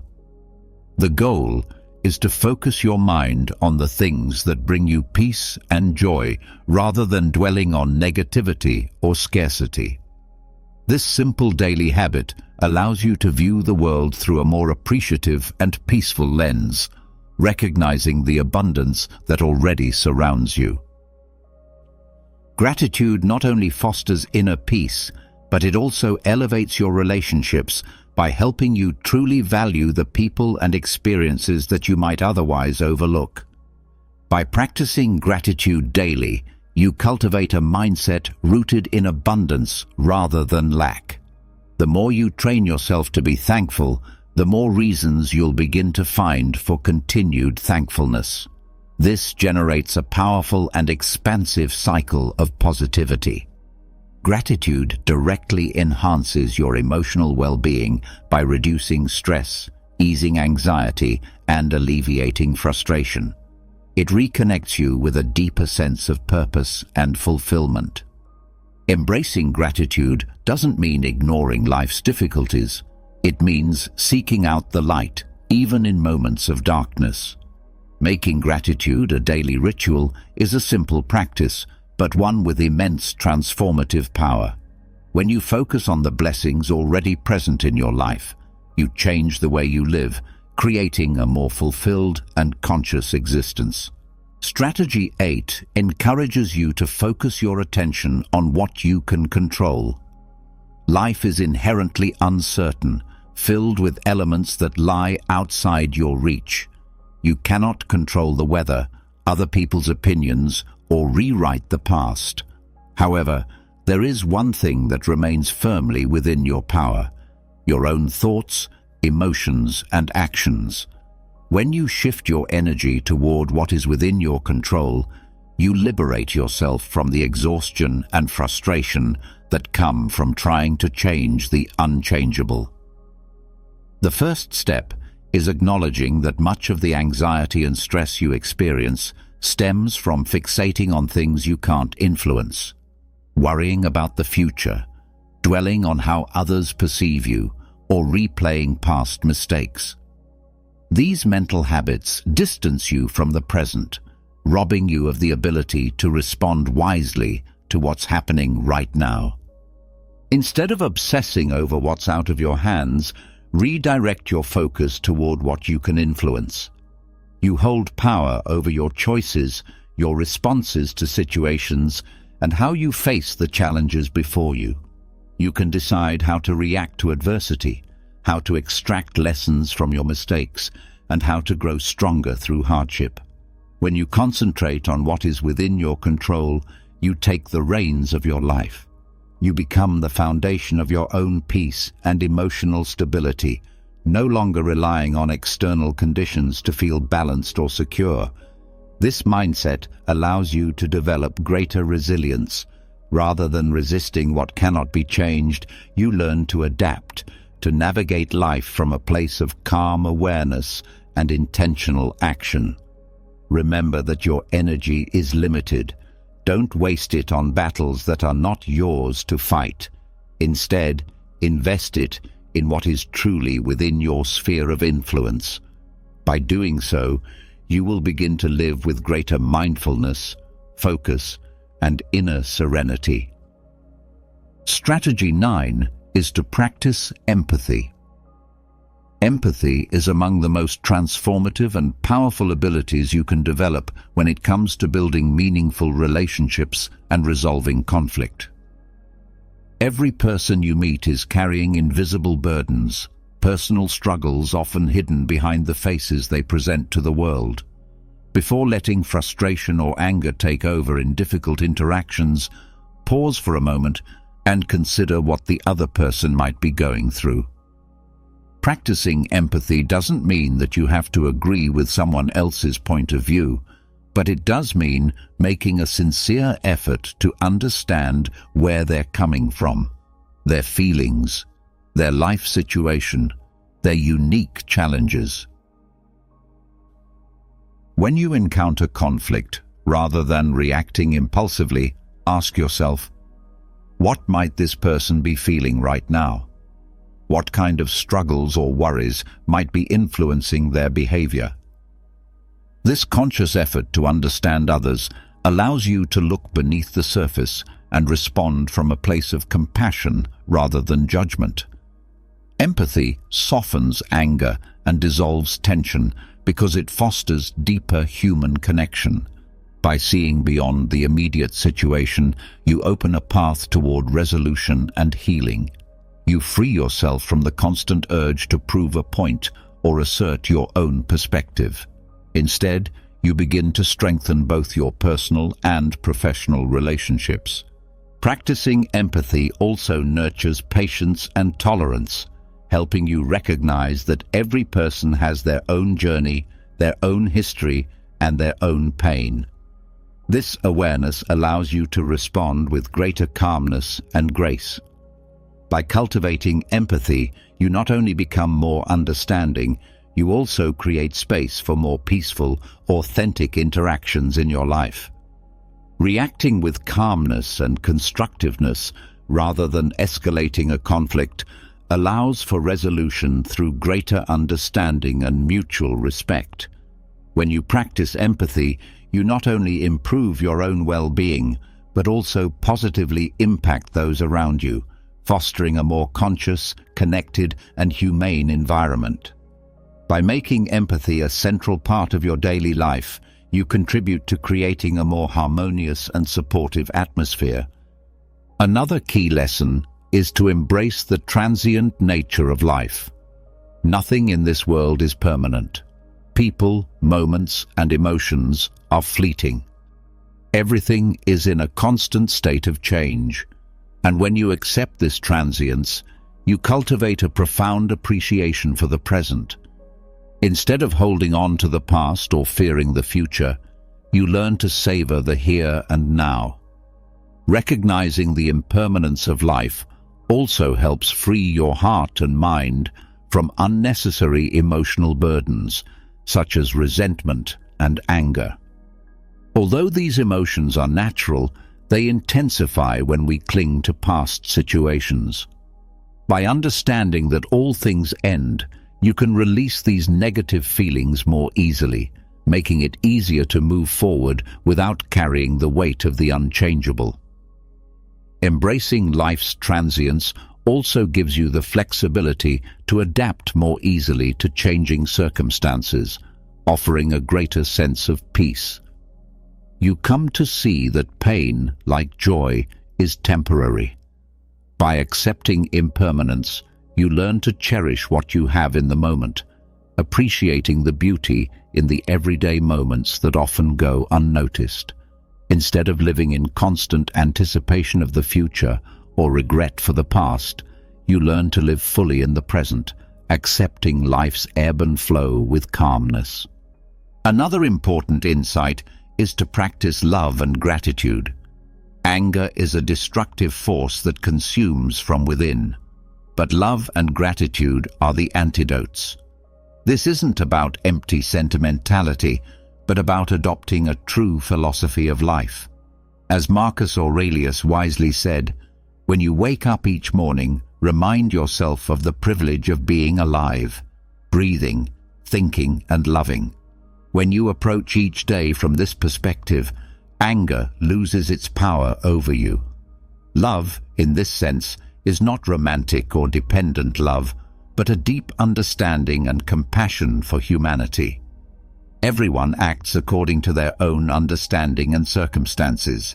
So, when someone offends you, instead of reacting with anger, ask yourself, does this person truly know what they are doing? Often, the answer is no. By letting go of personal offense, you realize that it's not possible to be angry and grateful at the same time. If you practice gratitude consciously, your mind will stop searching for things to be upset about. For example, When someone cuts you off in traffic, instead of cursing, be grateful that you have a vehicle and the opportunity to drive. If someone speaks ill of you, be thankful that you have the chance to show who you truly are through your actions. The key is in choosing how to interpret every situation. While you can't control the outside world, you can control the meaning you give to it. Gratitude transforms problems into lessons, and love transforms frustration into patience. If you adopt this mindset, anger will have no place in your life. Furthermore, we often fall into the trap of labeling things as either good or bad. Society teaches us to divide the world into categories like just and unjust, noble and vile, right and wrong.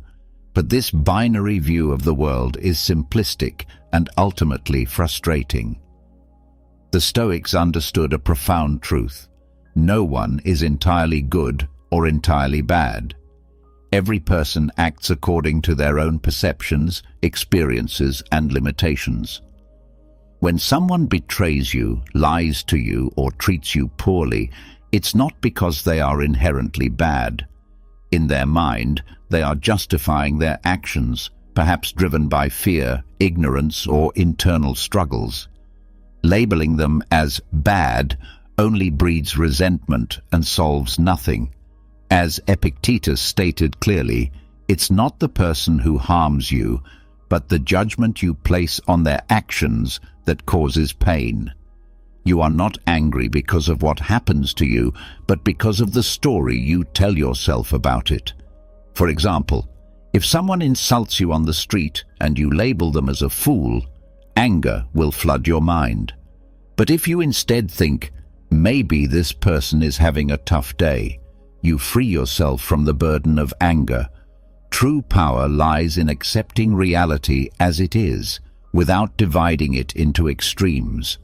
Don't expect the world to behave according to your expectations. People act based on their own reasons, not yours.